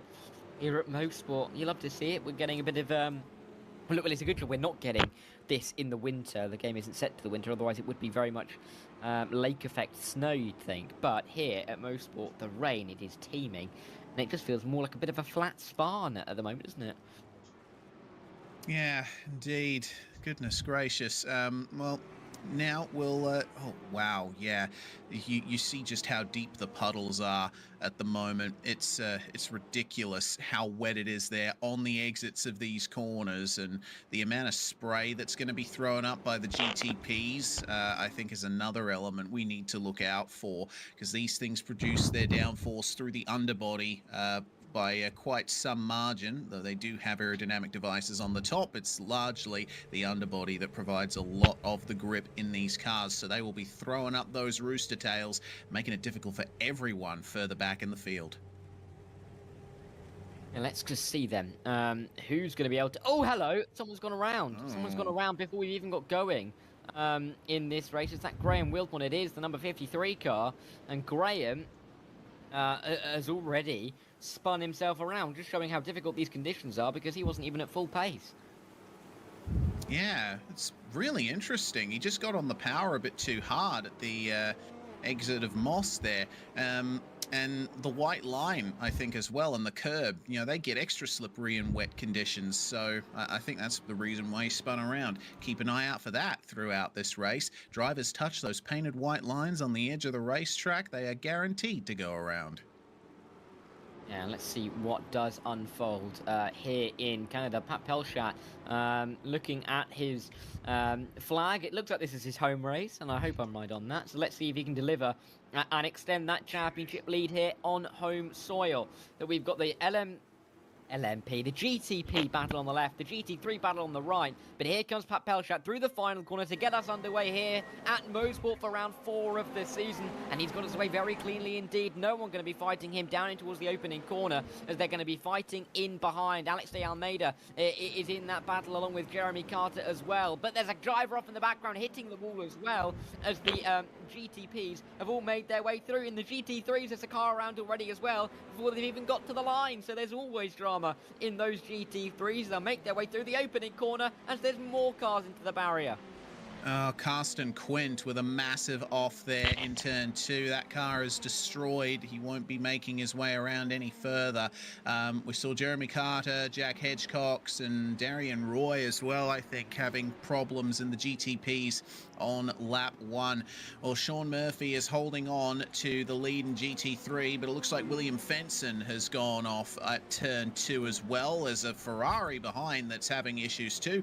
Evan Henneman, Bradley Holly also having issues. My God, that's a BMW around. No, it's a Mustang of TJ Yankee on the right side of your screen. Jeez, this has been a ridiculous first lap. Oh my God. And from third place, Alex de Almeida running into the barriers in the third last corner. I don't know how to call this, Dara. There's way too much happening for my tiny lizard brain. When I threw it over to you just a minute ago, I could see 3 cars off on both of the screens, which is absolutely crazy. That is not what the GTP is meant to look like. That wheel, I think, I'm no expert, should be attached to the car. So not looking good there for Alex de Almeida, who's down in P10 and looking in a lot of trouble. Brett Gardner. We've seen so many drivers go off in the same corner. We saw it with the Fenson brothers, or Fenson coming off down at turn 3, having the issue, and then someone following him doing it as well. We've had drivers getting towed already. You can see there that only 8 of Are you serious? The opening lap. I have an 8X because this GTP just tapped me in the rear. Are you kidding me? On the timing tower, Matthew Denise is up to P4 in that category. Nathan Bartley's up to 2nd. We've got in the GT3s all manner of things have gone. Eric Fenson's up to 3rd. No, he's not, because he's gone off the track. Brett Gardner goes through. Ted Lovendijk will go through. This is absolute chaos, just as we expected it to be. Yeah. Oh, careful at the Porsche there. Oh, no. That's the number 4 there of Nathan Jennings, who was reacting to Fenson coming back onto the racetrack and just completely lost it on the way into turn 3. These conditions are so treacherous. We've lost so many front-running cars so far. Nathan Ray is I'm gonna end up having a drive-through because I keep getting tapped in the rear. This is just chaos. If you were if this was a professional race and they were trying to make highlights, I have an 8X from no fault of my own. This is going to be, I'm sure, 42 more minutes of just pandemonium over this racetrack. Who can just survive to the end? That's really what this is. This isn't racing, this is survival, because there goes Matthew Denise off the road, or probably out of the race. I was saying how well he was doing to be up in the position that he was. He's now gone. Or don't worry about that. We'll talk other after. drivers off as well. Sean Murphy's just about kept it on the racetrack, and he leads these GT3 class. But oh my word, if you haven't got off the track if you think you're yet, faster than really, me, if you catch up to me, I'll let you pass so I can try and get your toe. Then your competitors, oh, that's a blinking. I thought the car disappeared there. Yeah, a little bit of a problem there in GT3. This is an interesting battle. Richard Saavedra is at the front of this fight here in the yellow Corvette. He's getting caught up a bit by Evan Henneman and Gabriel Alvarado as well. Too. The Mustang at the front of the pack having some tech issues is Daniel Trinker. And oh no, Sean Murphy now off too. I'm so thankful Murphy, the GTP waited there. In GT3 is out. They're dropping like flies, Dara. I have to say, I never thought I would ever start a race with what we've got 30 drivers at least. And then he just camps right next to me, and I get another contact. At least 30 drivers and think, are we actually going to get to the end of the race in terms of time? Look at. There's Trinker on the inside. There's 3-4 cars trying to come round at turn 1. The Trinker beats himself. I'm trying to pull away from that Mustang behind. Yes, maybe. I don't know. But we really do have to start considering, Reese, and I don't think it's going to be a controversial opinion, how many drivers are actually going to make the flag, because there's more contact down at Moss. We just about saw it there. I've got my head in my hands right now, mate. This is crazy stuff. Bro, my car is so slow on the straight, and I cannot figure out why. Take me on the inside. I'll let you go. Our GTP leader, Pat Pelcharp, and Jake Cummings as well in the GT3s. They are the only ones who have somehow managed to rise above all of the chaos. We keep an eye on Pat Pelcharp as he's already making his way through on GT3 traffic to start his 5th lap of this race. We're only 5 laps in. And how much have we seen? Oh my! There we go. Chris Stewart's off the track. I don't know whether to be, surprised, excited that there's a driver off the road anymore. It's more surprised that they're on the track at the moment. Here's Jake Cummings and Brett Gardner. Whoa. This is the battle for the lead in the GT3s. Gardner looking for the move. Cummings having none of it.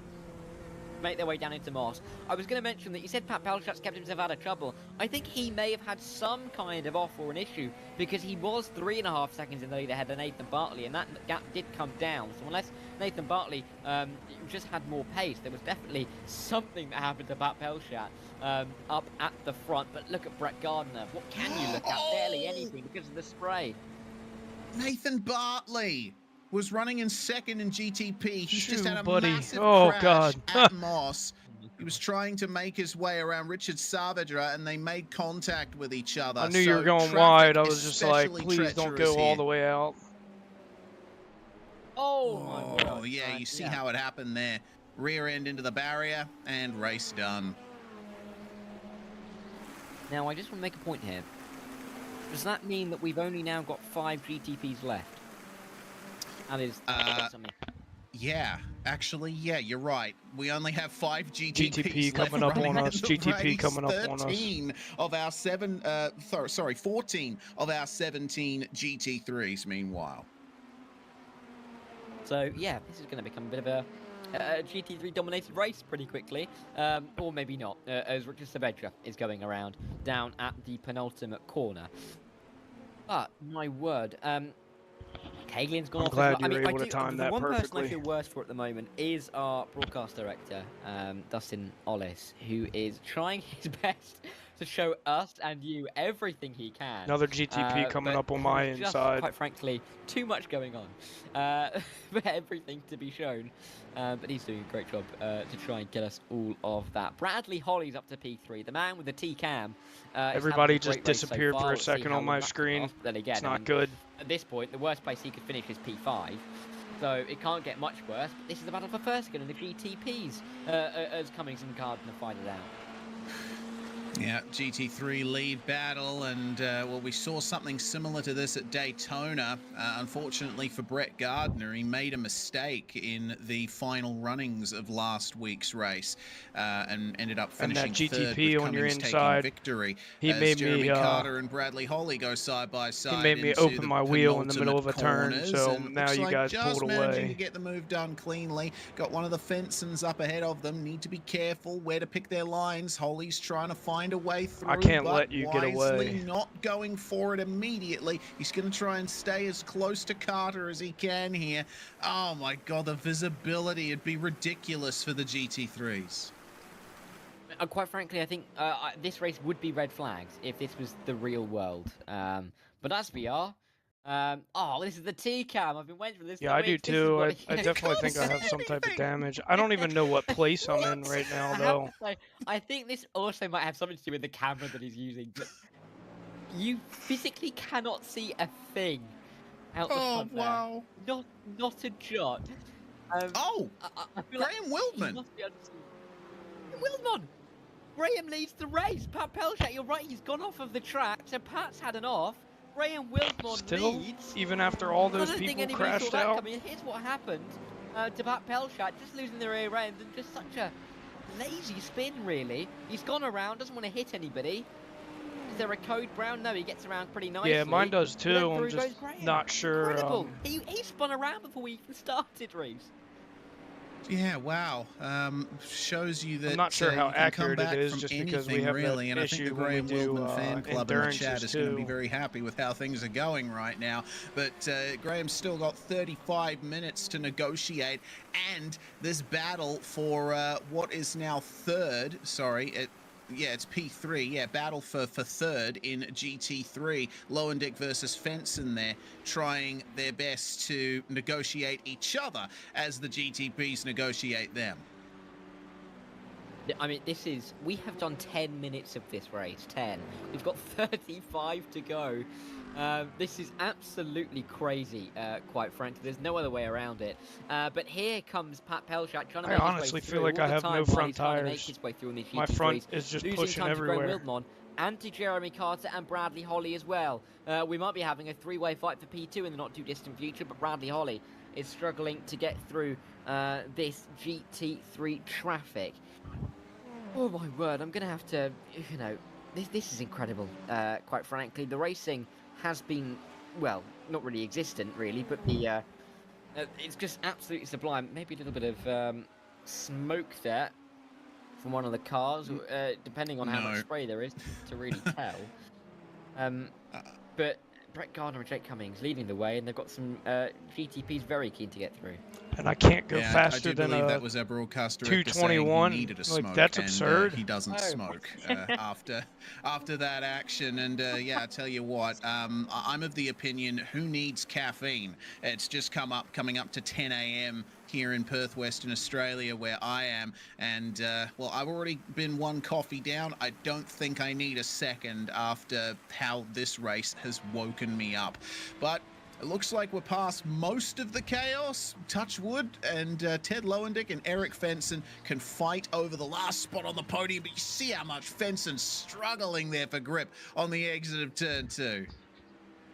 Yeah, I mean, he nearly, called it perfectly, saying that maybe we passed it and there was an airplane crash there, but nothing going. Jack Hedgecock has the fastest lap now in P6, as there is no rear wing on that car. He might have who that was.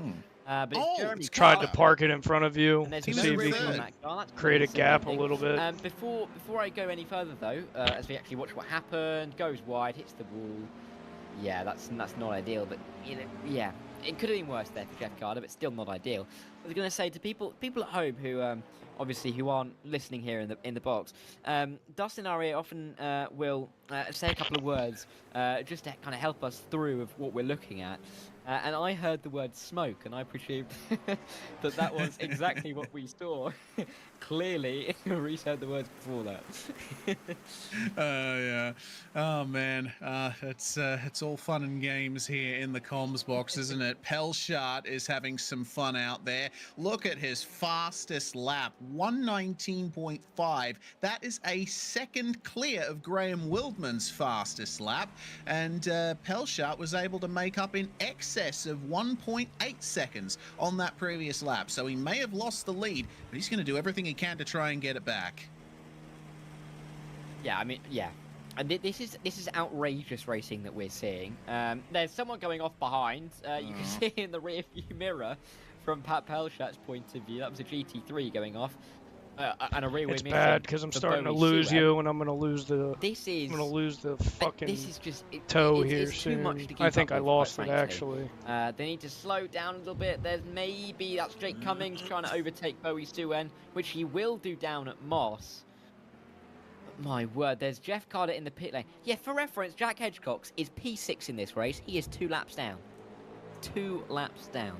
Yeah, that's crazy. As the battle for the lead has closed up massively, it is Cadillac versus Acura here. Pat Pelchat, the class of the field in the season so far. Graham Wildman, though, able to nab a fantastic result when things go his way, and he tries his hardest to the very end. I'm wondering how hard of a defense he's going to put up, and if he does, whether or not it works for him. Because, I mean, all you got to do is look at the racing surface and see how little room there is to find grip. Yeah, I mean, it's just so slipping and sliding all over the place. You're pulling at 1.3, and I can't seem because Jack Hedgecox, to close that. I'm going to try and late break here. Class, is not actually in P6. P6 is Brett Gardner, who is not even in P6. Brett Gardner is in P5 because he's ahead of Jeremy Carter as well. This is just incredible stuff. There you can see the list properly split out. I don't think, if you told me 15 minutes ago that a GT3 would be 5th, I'd be heavily concerned, and for good reason, quite frankly. Yeah, indeed. It just goes to show how difficult the GTPs are to negotiate in the wet conditions, and the GTPs have been improved in the wet from when rain was first introduced. I remember trying to get a Cadillac around Le Mans when the weather system first came in, and it was impossible. I couldn't even make the corners, but you know, it was improved. But the drivers are still having plenty of problems out here at the moment. This is absolutely ridiculous. So we'll go back and see some of the earlier crashes. This is Darian Roy in the Porsche, and it looks like coming together with one of the Cadillacs there. I'm not too sure who that was, but he managed to save it. Debating if I should try and go with you. Oh, yeah. That's the exact same location that our leaders are coming through right now. And Graham Wildman, Ken, if you told him 15 minutes ago after he spun around down at Moss and all the GTPs are here, he'd be leading the race, I don't think he quite have believed you, but he is now, and let's see how much he can keep this up with, because he's got 29 minutes to hold on if he can. I mean, that is a long time, especially with the pace that Pat Pelchat is currently showing. The 919 car that is, just, with no offence to Graham, superior to everybody on the racetrack at this stage. Cool my tires down, hopefully get them back in the window and is being lapped, see what this will do. There's 13 laps remaining. GTPs is just in behind him. More action with William Fenton, his brother, ahead of Kerry Corcoran. There are a couple of drivers, I believe, that have, of course, had some crashes, but are now back out on track. Did you forget to turn off tires? The likes of Alex de Almeida, Matthew Denise, they're back out on tracks. We do have more drivers back in the field. It just shows how many drivers that have had issues. That Jeremy Carter, who we saw 2-3 minutes ago, even if not more, without a rear wing, is still P5 in class. Yeah, shows how much time has been lost for many of the drivers that had issues. Oh boy, looks like Kris Stewart. My crew chief said there's an incident in La Source. We think it might be done. Place in GT3 for Evan Henneman who seems as, well, he's had his fair share of problems, as has everyone, but he's managed to keep a smooth race out of it. Oh, it said my name? The onboard here from Graham Wildman, this is what a clear track ahead looks like. You know, you can barely see your entry points into the corners. You're just searching for those sort of those rougher looking portions of the racetrack, and you've got to be careful not to go too wide on the exit here, because there's a huge puddle there that we saw. It was Jake Cummings running over in qualifying. You know, this with Pat Pelchat, the championship leader, breathing down your neck, it's got to be some massive pressure that Graham's under. Oh, no doubt about it. With 27 minutes to go in a position that I don't think he'd have expected to be in, with the fastest driver on the racetrack behind him, applying some pressure in wet conditions at a probably somewhat unfamiliar track. I mean, it's not the kind of situation you'd want to be in if you were leading the race, but let's see what he can do with the situation that he's been given, diving his way into the Mars hairpin, about to lap a couple of other drivers in the GT3s. Let's see if he makes a move into their second part of the hairpin, and he does, because the GT3 actually very kindly gets out of the way, it seems, for those two, and doesn't bother them too much. It looked like Let me know if you need me to lift a little bit so you can get back in the slip. Having his issues, and you can just see him going around again. And basically doing a lovely pirouette. Nicely done. Yeah, very well recovered from Jack Hedgecox. Unfortunately, he's one of the drivers who lost quite a bit of time in the pits, 4 minutes and 15 seconds, as here is big traffic for our leaders, and Pelchat decides, no thank you, I don't want any of that. I'm going to come in and get some more fuel. Well, he's lap traffic. If he tries to pass me, I'll kill him. This is incredible stuff for Pelchat to be in the pit lane now. He'll drop down to P4, but he's got 3 laps back to Jeremy Carter. I don't think he'll be too worried about that. But there's Pat Pelchat into the box now. First box there is, and he'll get in and out, and he'll be hoping to go to the end, you'd have thought. He should be able to get to the end. That's Eric Fenson. Can he hold it? Just about.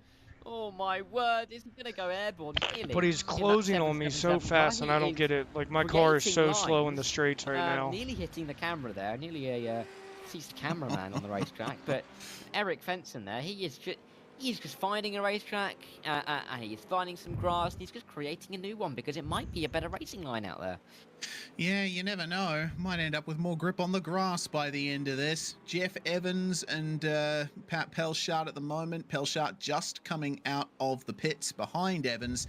We'll see what the pace difference is like. Pelchat will have a little more fuel in the car now, having taken his mandatory pit stop, and that should introduce a little bit more stability for Pelchat. That's the thing that a lot of people don't initially think about in wet conditions. I just gave myself an off-track trying to avoid this be a GTP. benefit in He these didn't do conditions, anything. I you're just relying so was much getting out of on his way, mechanical and I really grip shouldn't when the have. track is wet. You have a little more weight pressing the tires down in the slow corners. Weight distribution is improved. I think Pelchat's going to be lovely and quick here if he can get by Evans. Like a shopping trolley, isn't it, really? When you've got more on the shopping trolley, of course, a little bit easier to not hit into somebody, really, and that's basically the same theory. Pelchat will get past Evans as he's boxing on the inside, and we'll get past that GT3 as well on the run down in towards the opening corner. Of course, Not even had to half lift there distance just in this because of race that, yet here dude. at the Canadian Tire Motorsports Park, but Graham Wildman does lead. Bradley Holly is in that fight, though, as Pelchat's gone wide. He's off, he's into the grass. He's going to lose the position to Jeff Evans again. He's definitely I'm really make bad sure at the that bus he doesn't stop lose right any of now. his This wheels car or is wings or something's up aerodynamic with my components, car. and hopefully he'll have got away with that. But look at that puddle. Yeah. Like you said, it's another Great Lake that is forming here in Bowmanville, Ontario. Sorry, did I turn in on you? I'm running out of superlatives to describe the state of the track at the moment. I have never seen a racetrack this wet before at the PRL. I mean, LMP3 and GT4 at Misano a couple weeks ago, that was really wet, but this, I think, tops it. Yeah, not like this. Look at the weather radar. See that little arm of the rain Bro, that's you're extending closing out? on me It's so hanging fast. around. Yeah, It's I don't saying, understand hey, what's going Motorsport, on. I'm not done with you just yet.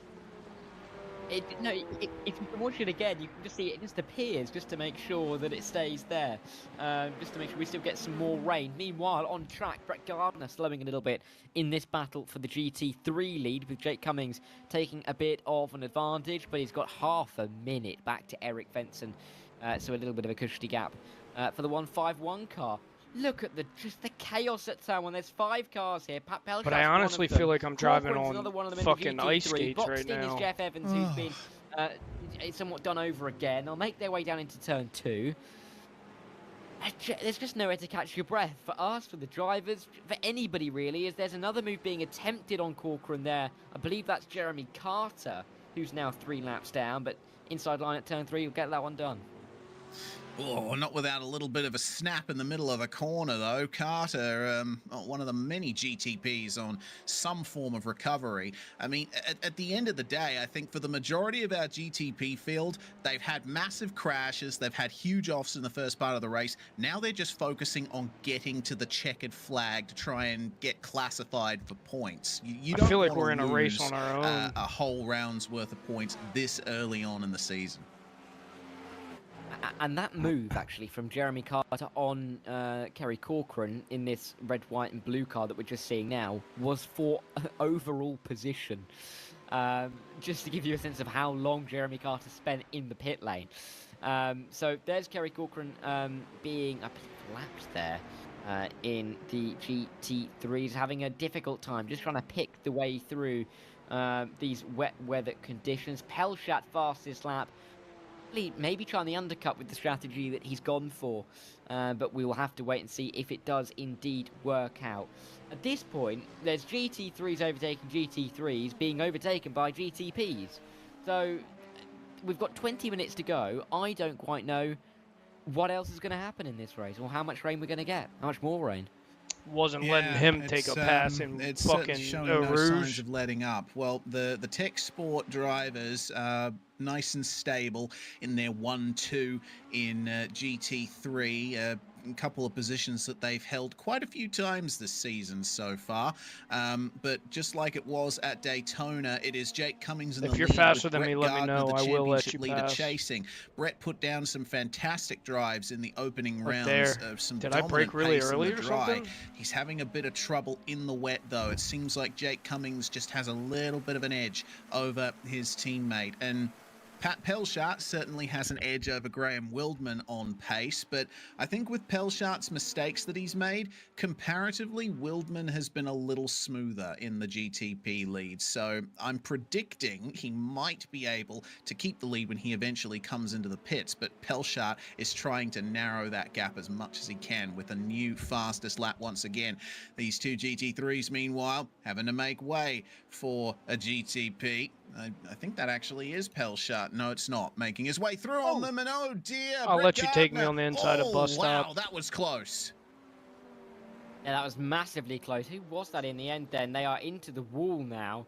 I think that was Pat Pelchat, actually. No, He's dropping down. it was Not. Matthew Denise. Regardless, Pat Pelchat's had some kind of issue because he's dropped down the timing page a little bit, or maybe that was just a timing page glitch, but it was Denise, okay, in the end. Just looking at the timing tower there, he was falling away. I thought actually maybe it is, but no. Okay. Technical Matthew problem Denise. maybe for I Pelchat, but love that. yeah, Denise trying to make his way past, and yeah, just getting a little tap from Brett Gardner there. He'll be back onto the back of these two pretty quickly as well, so we'll have to see if we can get through cleanly this time, and he'll be hoping to. And I think Brett Gardner might be a little bit kinder in letting him pass, just if anything. Say that Kalen guy came out in front. 18.5 minutes left to go. A few drivers yet to come into the pit lane, the likes of Graham Wildman, Bradley Holly, and Jeff Evans have me in the pit lane. Really, of those four, 3 of them are going to be on the podium. On those 4, including about Pelchat, 3 of them are he's on the just podium pulling me so much on the Carter's straight. and Hedge Like, got God, so my far car is back garbage that right even now. a few spins won't get them anywhere near. Yeah, it's a long way back for everyone outside of the top 4 in GTP, which are also the top 4 overall. Jake Cummings still holding on to the overall 5th place here. If we were scoring by overall points, this would be a massive payday for the GT3 class. Yeah, this is an incredible day for a couple of these drivers who are definitely going to be picking up some points that they wouldn't have otherwise have seen, I don't think. Not just in the GT3s, but in the GTPs That dude's as well. talking while during the race. He's going to learn real quick. Will be absolutely delighted with these points, and Jeff Evans as well, with a few of the drivers, the likes of Alex de Almeida, who's right up there on the championship, seemingly scoring barely anything, if anything, today. But all the way through this race, this GT3 battle has been mighty. It's been close, and they haven't really let each other get too far away from each other. It's always nice to see teammates battling, isn't it? Cummings and Gardner very close on pace, and it looks like Cummings will be able to have a little more to play with here, as Gardner is going to have to make way for the recovering GTP of Nathan Bartley, who no, I'm right there with you. Was running second, but my tires are in my temperature window. They're not. I'm at 190 and 180 on the fronts, and actually getting a lap back on our GT3 leaders. That's incredible. But maybe there's just no tread. This is just one of the craziest races I can think of that I've called, particularly that first 10 minutes, was just chaos, all over the road. Here comes some more lapping. Brett Gardner being lapped around the outside at turn 2. This is where we saw the incident. It's not going to happen again, is it? Nearly did, actually. Once again, that would have been bad. Coming down in towards the Moss hairpin, up to turn 4, I should say. Not turn 2, but this is Jeff Evans trying to pick his way through and trying to get himself possibly onto the podium positions. He might have to depend on a possible mistake from Graham Wildmon or Bradley Holly in this race, but at the same time, Bradley Holly might be in possibly a pit stop range. Yeah, remember, for the time being, Pelchat is the only one of our GTP top 4 to my have come all-time into best the pits, delta and, right now. He has I'm going to be at minus no 1 time second. trying to make up that gap on Graham Wildman.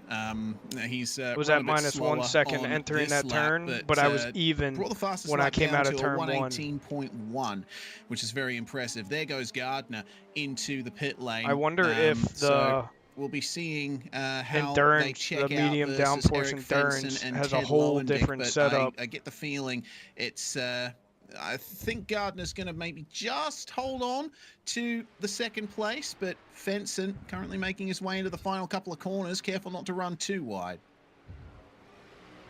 Yeah, let's see if he can maybe jump Gardner. Yeah, I don't could think be he that can, too. because I forgot Gardner about that.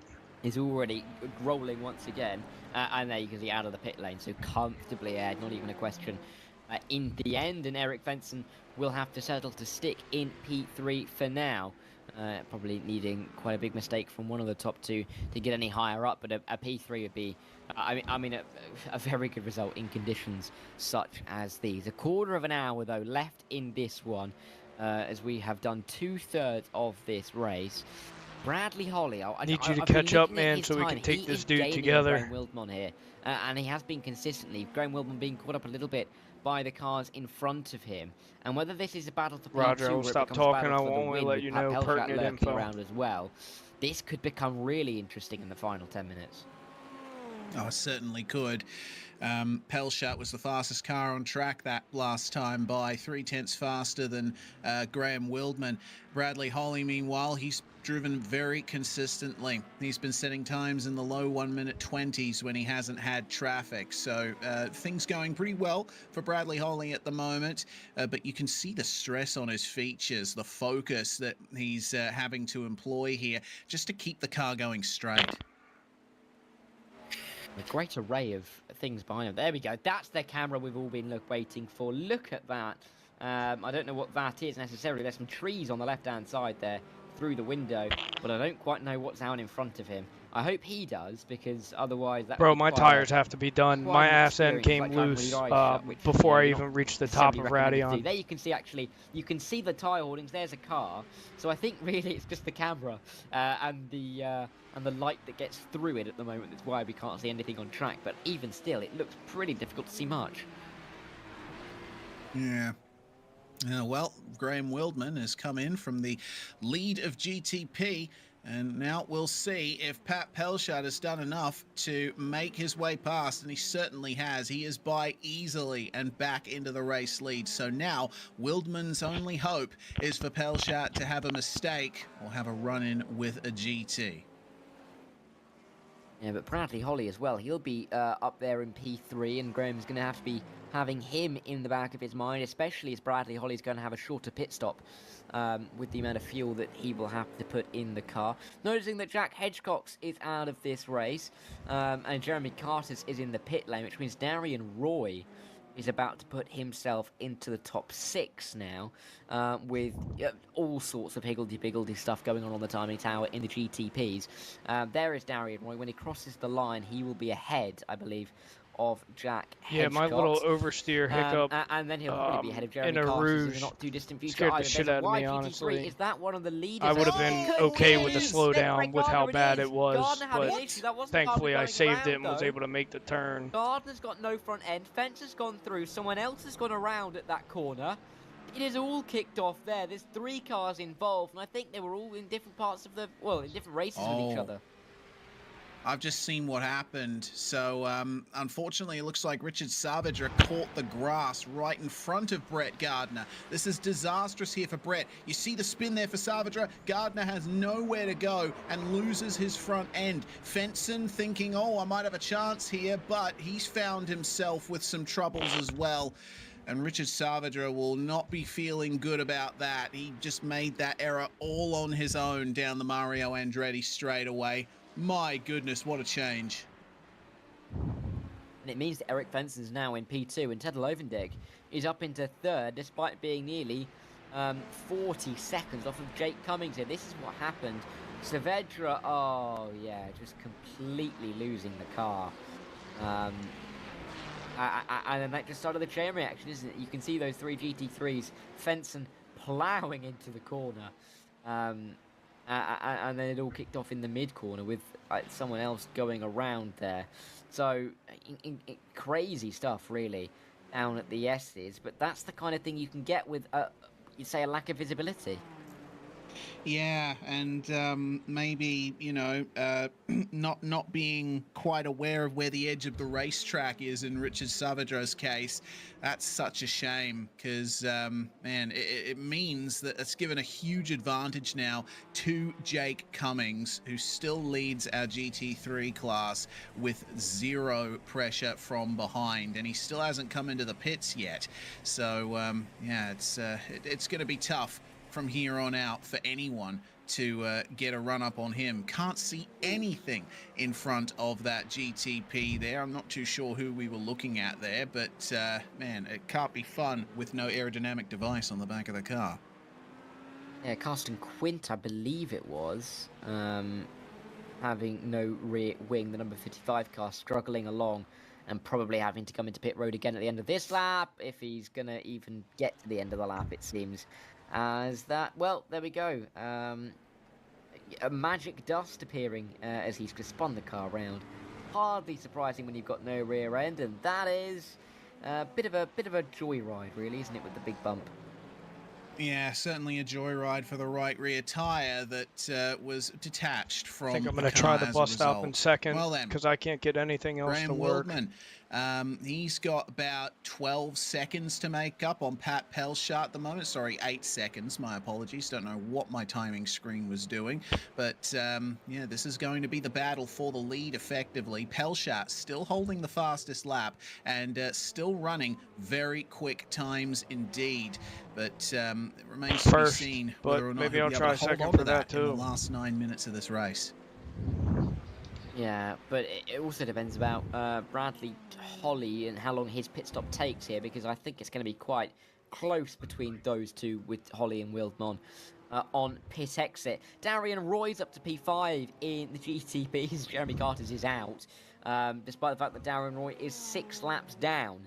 He's still in 5th place. Overall, though, that means that he is going to be all the way down in fucking GTP side swipe me. I do believe, if what I'm reading is correct.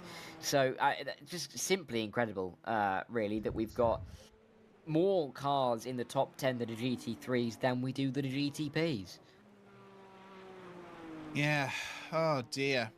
I've run all out that time of, I gain on climb, I lost. Of wit at the moment, Dara. I do apologize. It's just the amount of action we've seen, the amount of drama for so many drivers in this field, it's the race that nobody wants to win. I think that's the that's how you can define this race. As, oh dear, the Corvette of Doug Evans there, I believe, was stopped on the exit of the third last corner. Evans already having suffered a spin and a crash earlier. He'll get back going ahead of Fenson there, but well, just the drama does not stop here at Canadian Tire Motorsport Park.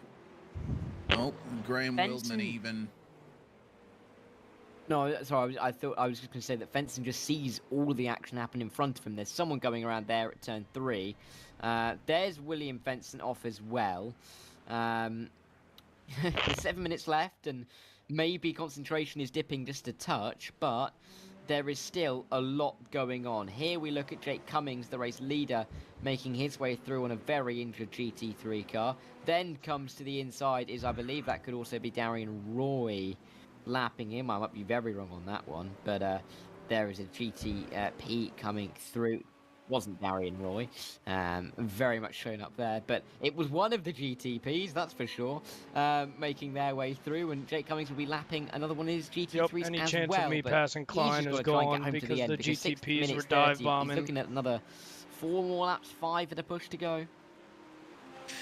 Yeah, hard to tell at this stage. You know, the lap times vary so much in wet conditions that it can sometimes be, you know, a few seconds either way whether or not you get that extra lap.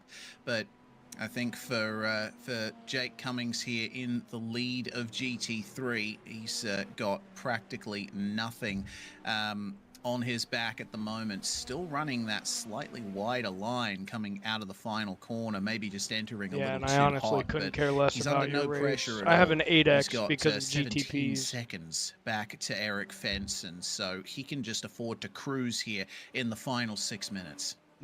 No shit. See, that's what I'm saying. One driver who can't cruise is Bradley Holly, because he still hasn't come into the pit lane, has he? So he has still got to make that pit stop at some stage. He's coming in towards the final couple of corners now. Does he go this time? No. Staying out. Alright, I'm back up on He Klein. can't stay out the whole race, can he? He must have to pit. Yeah, surely. You know, because is he just leaving it till I'm actually closer than I've ever been now. Yeah, I'm going to make him make a just mistake. trying to go as long as possible. I think, you know, he doesn't want to risk getting caught up in some GT traffic on the way out of the pit lane. So that's the potential there for Bradley Holly. But yeah, I don't know, man. He's driving well at the moment. He's like I said before, he's kept it as consistent as can be. But I just can't exit the bus stop of good. the GTPs out there, and I forgot to try second. Consistency and care on his side. Yeah, and that gap between himself and Graham Wildman has grown out to what is about 23 seconds now. So he's definitely looking to come out in front. In fact, I think Graham Wildman may have had a slight issue somewhere because he's dropping a long way back. He's actually maybe just getting stuck behind these traffic as he makes his way through the opening sector. We have got 4 minutes left of this race. Pat Pelchat, you'd think, is going to be the one crossing the line first, but we don't necessarily know that. And with everything that's gone on in this race, I am not going to put put my money on anything at this point. Yeah, I'm gonna hold on to my chips. I'm walking away from the roulette table. In fact, it's certainly been a game of roulette out here today. Ooh, someone's wide without a front end of car, and it's just chaos. I think we're being conditioned into seeing bits of car just off the circuit. Oh, that is! Oh my god! And is that? Who was that at the back? It was quite a hit. We will find out. We think it's Sean Murphy. But regardless, it was quite a hit into the barrier. Yeah. Oh dear, it was Sean Murphy in the end, and that's how it happened for him, just losing it on the way into turn 2. And Man, the grass does nothing to help you if you go off at turn 2, one of the fastest corners on this track. He'll keep it going, but with how much damage, we're not entirely sure. A long retirement list starting to grow here. We've lost Brett Gardner from the GT3 class. Daniel Trinker and Evan Henneman, it looks like, are going to pass him right before the checkered flag. Bradley Holly avoiding the pit lane again. I'm starting to think he might be able to make it without a stop. We'll have to see if he can get to the head. I mean, Dustin is in our area chanting no pit. Let's see if he can actually do it. That is not what you'd want to see, though, if you're leading the race. If he is going to pit, he must do it next time around. Because the way he's lapping, which would mean that the next time around is going to be the white flag. He would have to pit. The issue at the moment is that Pat Pelchat is now 5 seconds behind. My crew chief keeps telling me how disappointed he is with me because there's pace in this car.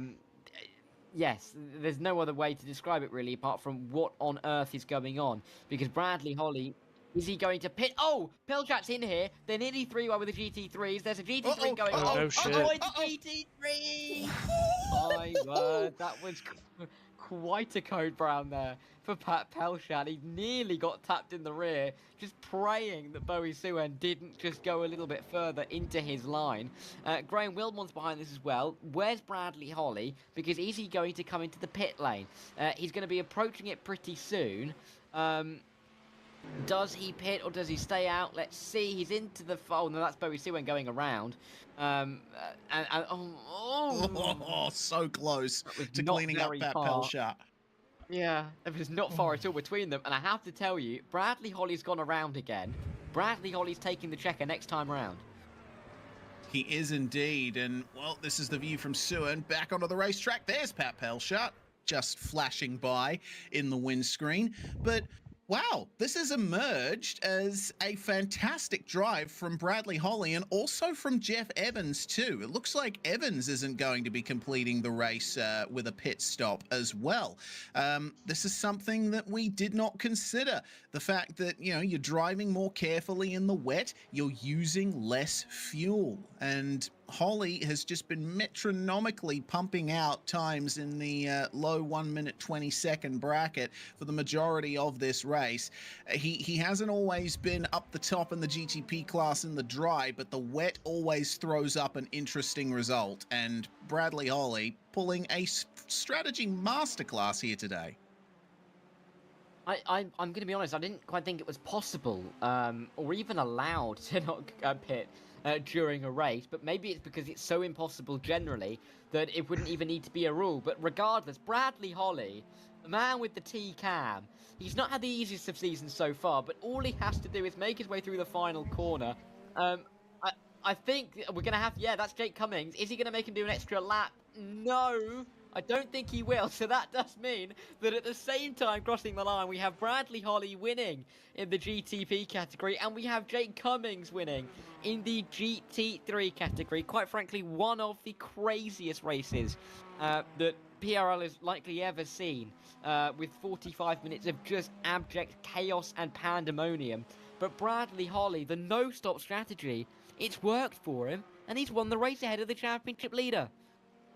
Yep, magnificent from Bradley Holly and also from Jake Cummings as well.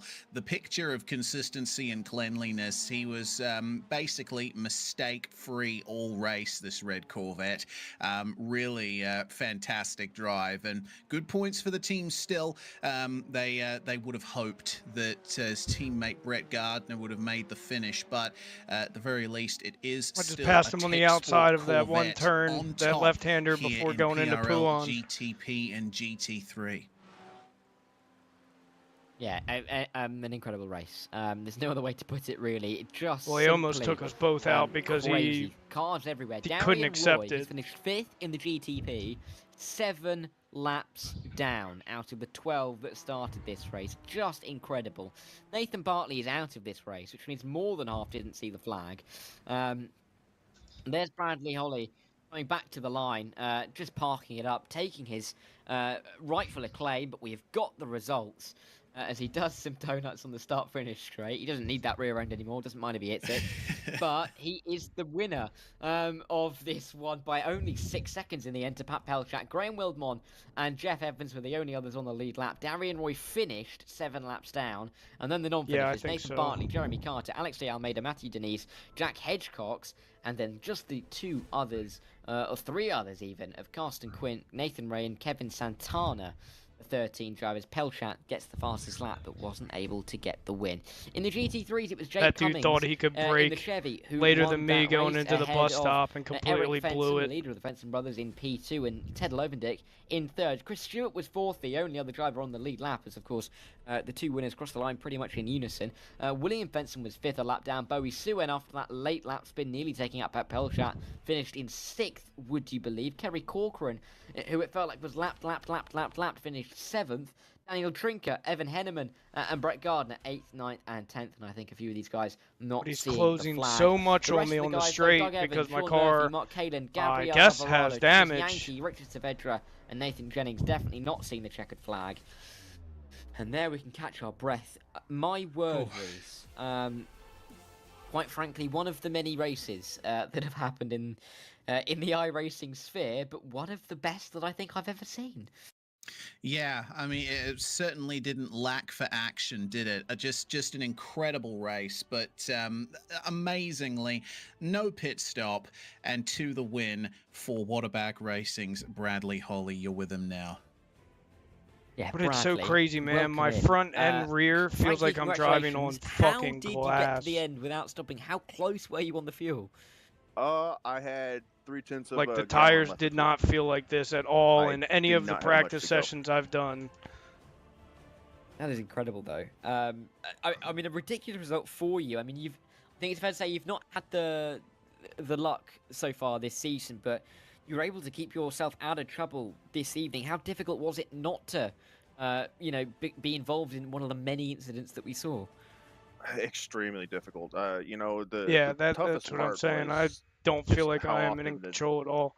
I think my fastest. I haven't even broken into the 19s. You start to feel to lighten up, and then all of a sudden it'd be another downpour, and just hitting your marks was probably key in staying out of any puddle.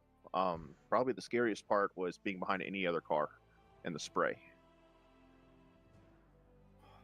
I mean, it was lucky for you that you weren't behind any of your fellow cars for the end of that race. So full credit to you on that one. Looking forward, next few weeks, does this win kind of build you a little bit of momentum? I mean, to be honest with you, Daytona was a big momentum builder for me, even though I had my hardware issue. And going into this week, I put in a lot of practice and kind of changed or felt out different conditions and kind of had an idea what I was going to do, and my pace ended up working out to where I didn't need to have a pit stop. Yeah, well, Interlagos next week's going to be almost as different as can be, so we'll wish you the best of luck for that. On a personal note, I have to say, I do absolutely love the T-Cam that you have, so please keep that up because we love to see that on the broadcast. So thanks for that, and congratulations on the win. Thank you very much. Bradley Holly there. A fully deserved winner, but I don't think it was a name that we were expecting to see winning this race. Yeah, certainly. We were expecting Pat Pelchat, who joins us now. Goodness me, Pat, that was a very tough race indeed. Seems like the no-pit strategy on fuel saving was the way to go for some drivers. Fucking but GTP, man. It's about to make the pass, and... I mean... The no pit stop strat. The dude sits in between me and the dude I want to pass, so it makes me not able to make any type of fucking move. And Graham, I don't remember who it was, but he got in front of me, so I caught back to him, but the spray was just so bad, so I could not follow. Really, like I was gonna lose the car at some point. Like it was stupid how much spray there was, and I had to try something. So I tried the undercut because I don't know, my software was saying pit stop was required. So I decided to dive in, and honestly, that's all I could do tonight. I got hit twice by GT3, and yeah, man, managed to finish with damage. So. Well, in any case, another podium at the very least for you after winning the opening races of the season on the trot. Got them both on the last. Let's fucking go. The championship is looking pretty good for you at the moment. Coming into the middle. I got phase him of the to mess season, up on the last lap. The guy in front of me, and then Klein tried to honestly, dive bomb going into bus stop, and I pushed him wide so he couldn't. Give a big shout out to Brad for the win tonight. Like he nailed the strat. He was just perfect, no mistakes. Like props to him, like fully deserved. But yeah, tonight was just, you know, I was expecting maybe hit to be my drop week. It didn't end up being so. Good points, and yeah, I'm very happy to get out of here with a P2, to be honest.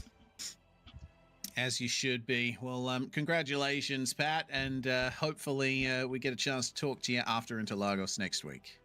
All right, I got you. Here, drive with me side by side. Their second I'll try and save this. In third, Dara, it was Graham Wildman in the number 53. Another fantastic drive. I sped up, so he stays back. I was saying, Graham, we spoke to you last week, didn't we? After the incident at the end, which meant that it kind of cost you the good position. But this week, P3 podium position. Congratulations. Yeah, thanks, guys. It was definitely a white knuckle experience out there. So that dude that was crashed over there on the left, was he? He was a place. Glad to keep it clean and just run my own race out there. Talk us through the opening I wasn't sure if he because, was lap course, traffic or not, so I got 3 places in the last hairpin. Were you expecting to be 4 leading laps, the race 10 3 minutes laps, later? something like that? No, I wasn't really. I think I hit the paint on the inside line there, and the car snapped faster than I could react. But my goal was just to build a gap in front behind me and just hang on to what I had. And, you know, just kind of capitalize on mistakes in front. That's exactly what happened. For some reason, I didn't get anything, but my teammate over here said that you said something. I mean, looking forward now with this P3, this upticks your points, of course, in the championship. Interlagos next time out, it couldn't really be more different. Oh yeah, man, real fun. Is it one you're looking forward to? Yeah, last time I raced there, I can't remember the name. Kris ran out of gas coming to what would have been a victory. I can't remember your name. So Whoever was behind me, I really appreciate you staying behind. Make a good result of it. I know you seemed a bit faster than me and Mark. All the best for next week. Being lap traffic, I really appreciate that. Interlagos, but congratulations on the podium, and we'll see if you can emulate that in 7 days' time. Thanks, fellas. See you next week.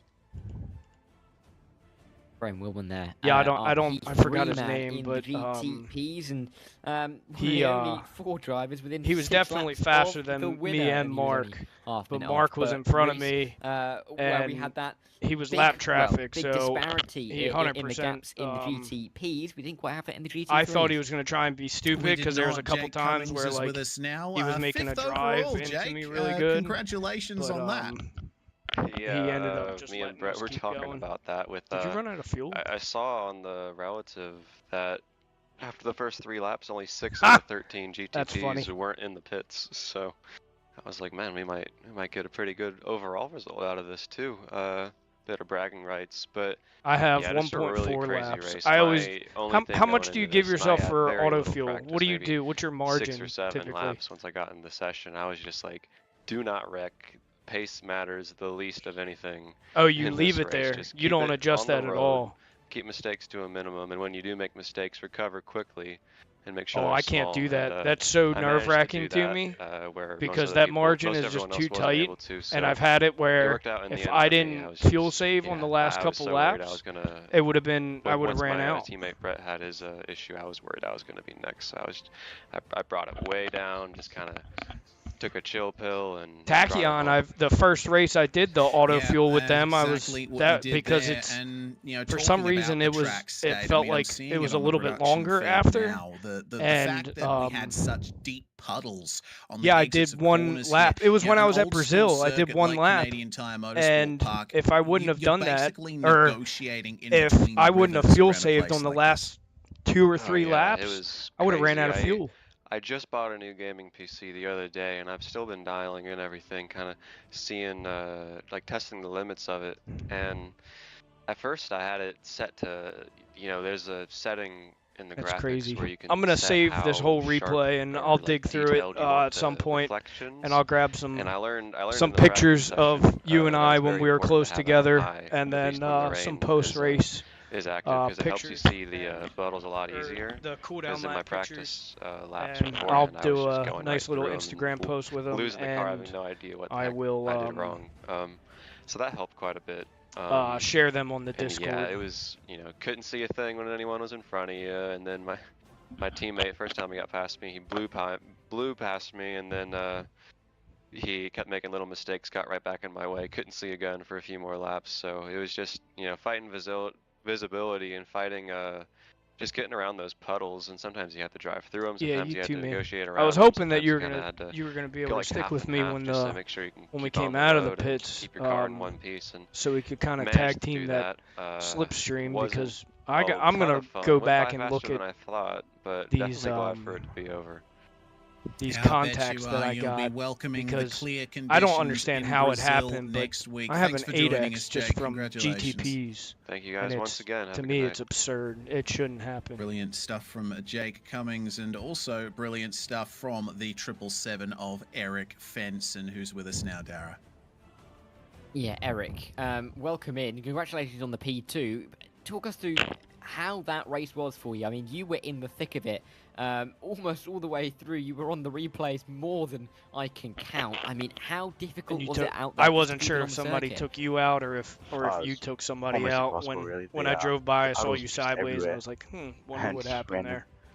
Like, you'd brake and you just start turning left. It's pretty terrifying, but yeah, just kind of keeping steady, not being too stupid about it, and like keeping. I always, after the race, oh, the channel's closed. Yeah, you can't hear me, can you? Clear of some of the cars. It's absolutely fair when there was chaos going around you. I think there was a moment down in the final couple of corners where yeah, there were a couple of cars spinning. There was a car off the road, and it was just absolute chaos. But for you personally, a P2, this must give you a real boost in confidence going forward in the championship. Yeah, it's great for the championship. I knew I'm strong in rain compared to dry, so just tried to pull it all out. I think I had paid for P1, but I kept making mistakes. So yeah. Broadcast view. But before we let you go, Eric, we have to ask you about next week, Interlagos. Something you're looking forward to as a circuit, or are you looking maybe forward to the tracks later on in the season? I don't think I've driven a GT3 around Interlagos, so we'll see, I guess. I think I like it in F3, so should be good. Yeah, it should be a fantastic race. But Eric, congratulations, well done on the P2, and hopefully we'll see you on the podium again in 7 days' time. Hopefully, thank you. Eric Fenson there, of course, not just getting second, but beating his brothers as well, Reese. Yeah, indeed. The fastest of the Fensons. Fastest of the Audis was Ted Lowendick here in the Selpic Precision Racing 72. Another podium on the board for you, Ted, but it certainly didn't come easy. No, that was miserable. I hope we don't have to do that again. That was awful. Well, we do have a potential for wet weather right at the end of the season at Le Mans, but I think about half the chance of rain is messed up right now in some way. Most sport has, so maybe you'll get away with it. Let's hope. And somebody, yeah, that was I did GT4 last season, so they didn't have wet weather abilities yet. So I avoided the wet weather for quite a bit. Next one, whoever watches it next time. This was a test. I don't really know the computer what can happened. hold up to it. I'm just happy I didn't make any too many mistakes. It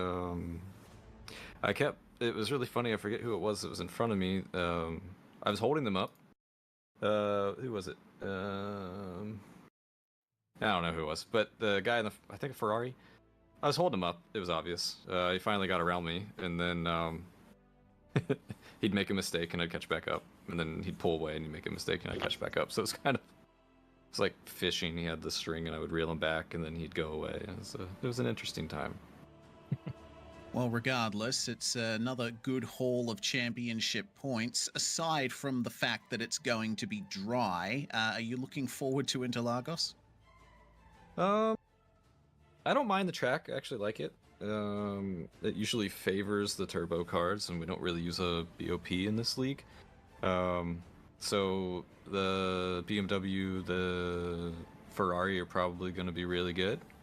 But we'll see. Maybe talent can make up for lack of car, but I don't have that much talent, so. Oh, I think you're selling yourself short there, Ted. Hopefully you get a good result again at Interlagos, and we can.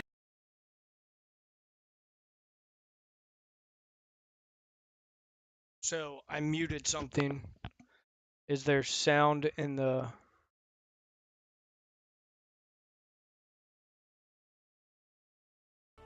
Yes, hello, hello indeed to Mother and Father Lowendick. That's Ted there, getting third place in GT3 here, Dara, and that's going to conclude our runnings here. I think a lot of drivers will be very happy to leave a wet Canadian Tire Motorsport Park behind for a suitably dry Interlagos. Yeah, I really enjoyed Ted's reaction there of just stating how horrible it was for everybody out there.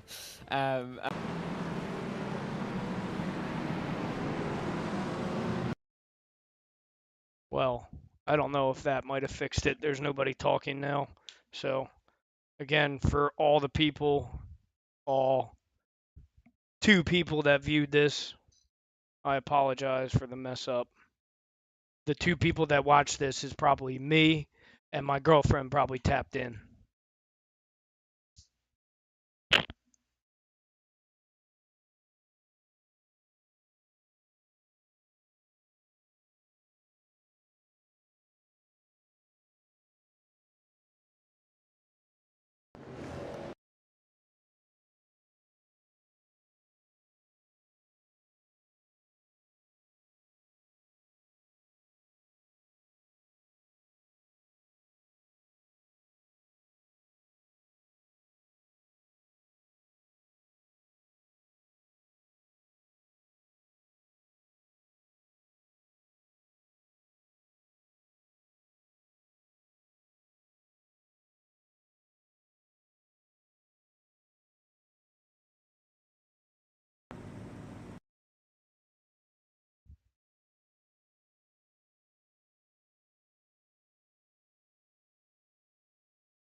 I'm tired of shit now.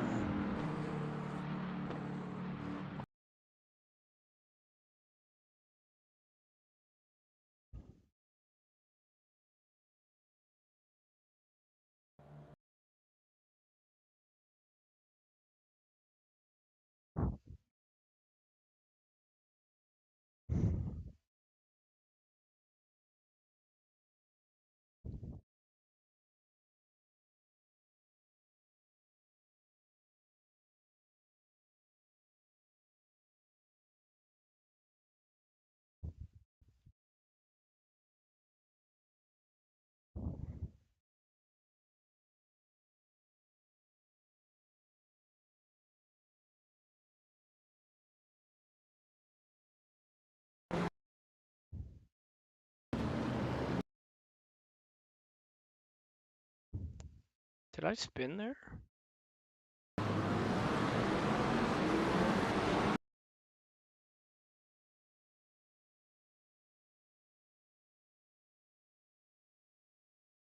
Did we touch? No, we didn't touch. Gave him perfect amount of room.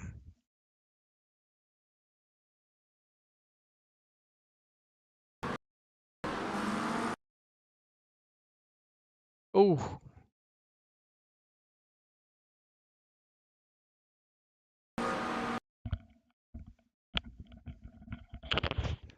I'm gonna keep the microphone right here because I want the headset off. Ooh. I thought it was right there that crashed.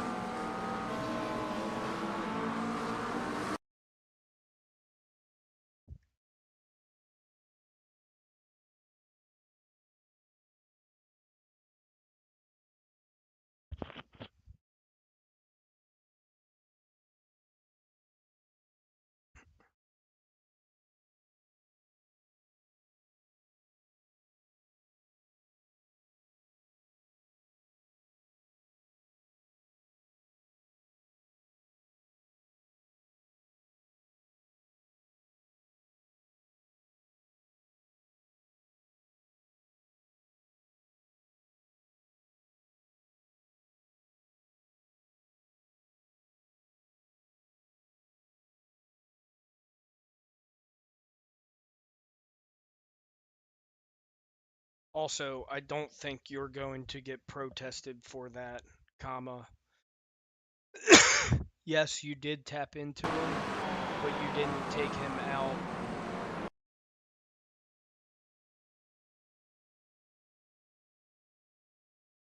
Period. You really took yourself out, honestly.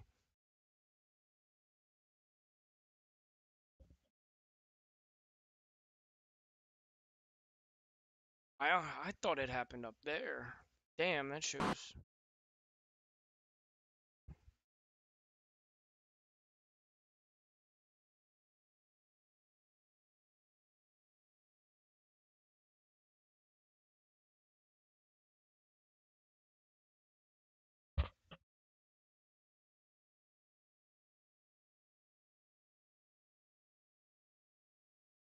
Wow. On lap 1, I'm seeing that I might actually get protested, comma.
Well, I'm going to get protested from that.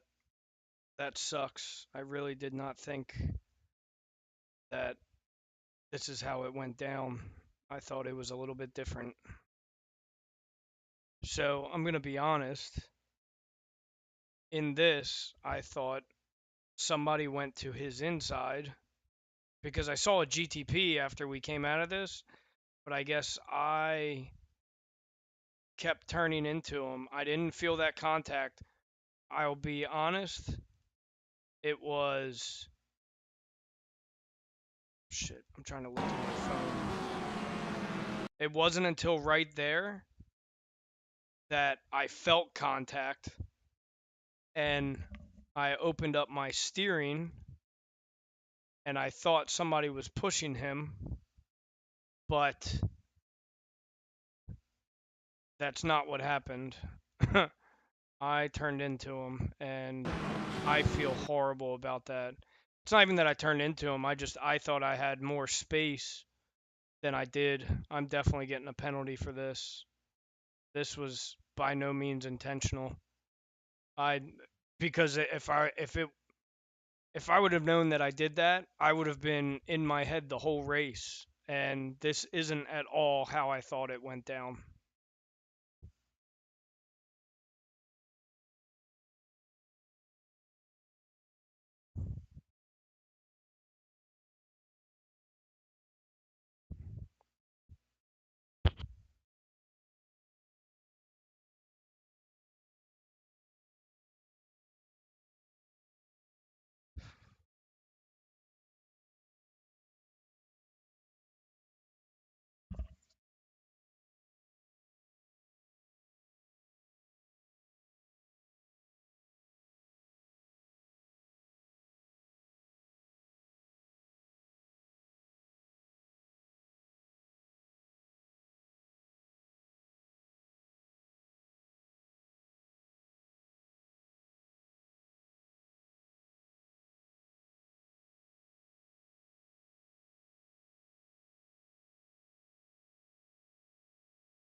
How did he get that?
feel horrible.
I feel.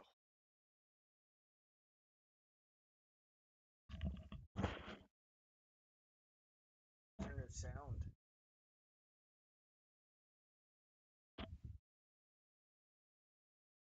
Sound.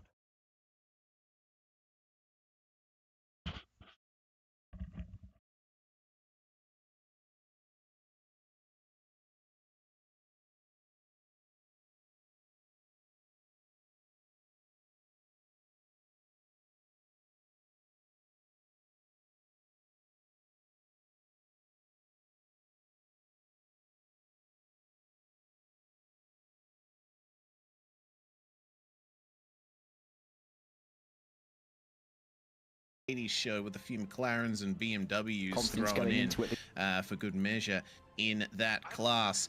Well, the time has hit 0 on the grid, which means we should be getting I'm ending the stream. I'm sorry. I don't know where this is coming from around here, and quite a long one to boot. So we've got plenty of time to dissect Mugello here, Derek. One of the things that's that the drivers will have to be careful of is the way the track meanders here, coming into the first proper corner. I think a defense is going to be difficult to pull off depending on how far you draw alongside through there. Yeah, this track has a lot of challenges to it. I have no idea where this sound is coming from. I don't know what's playing.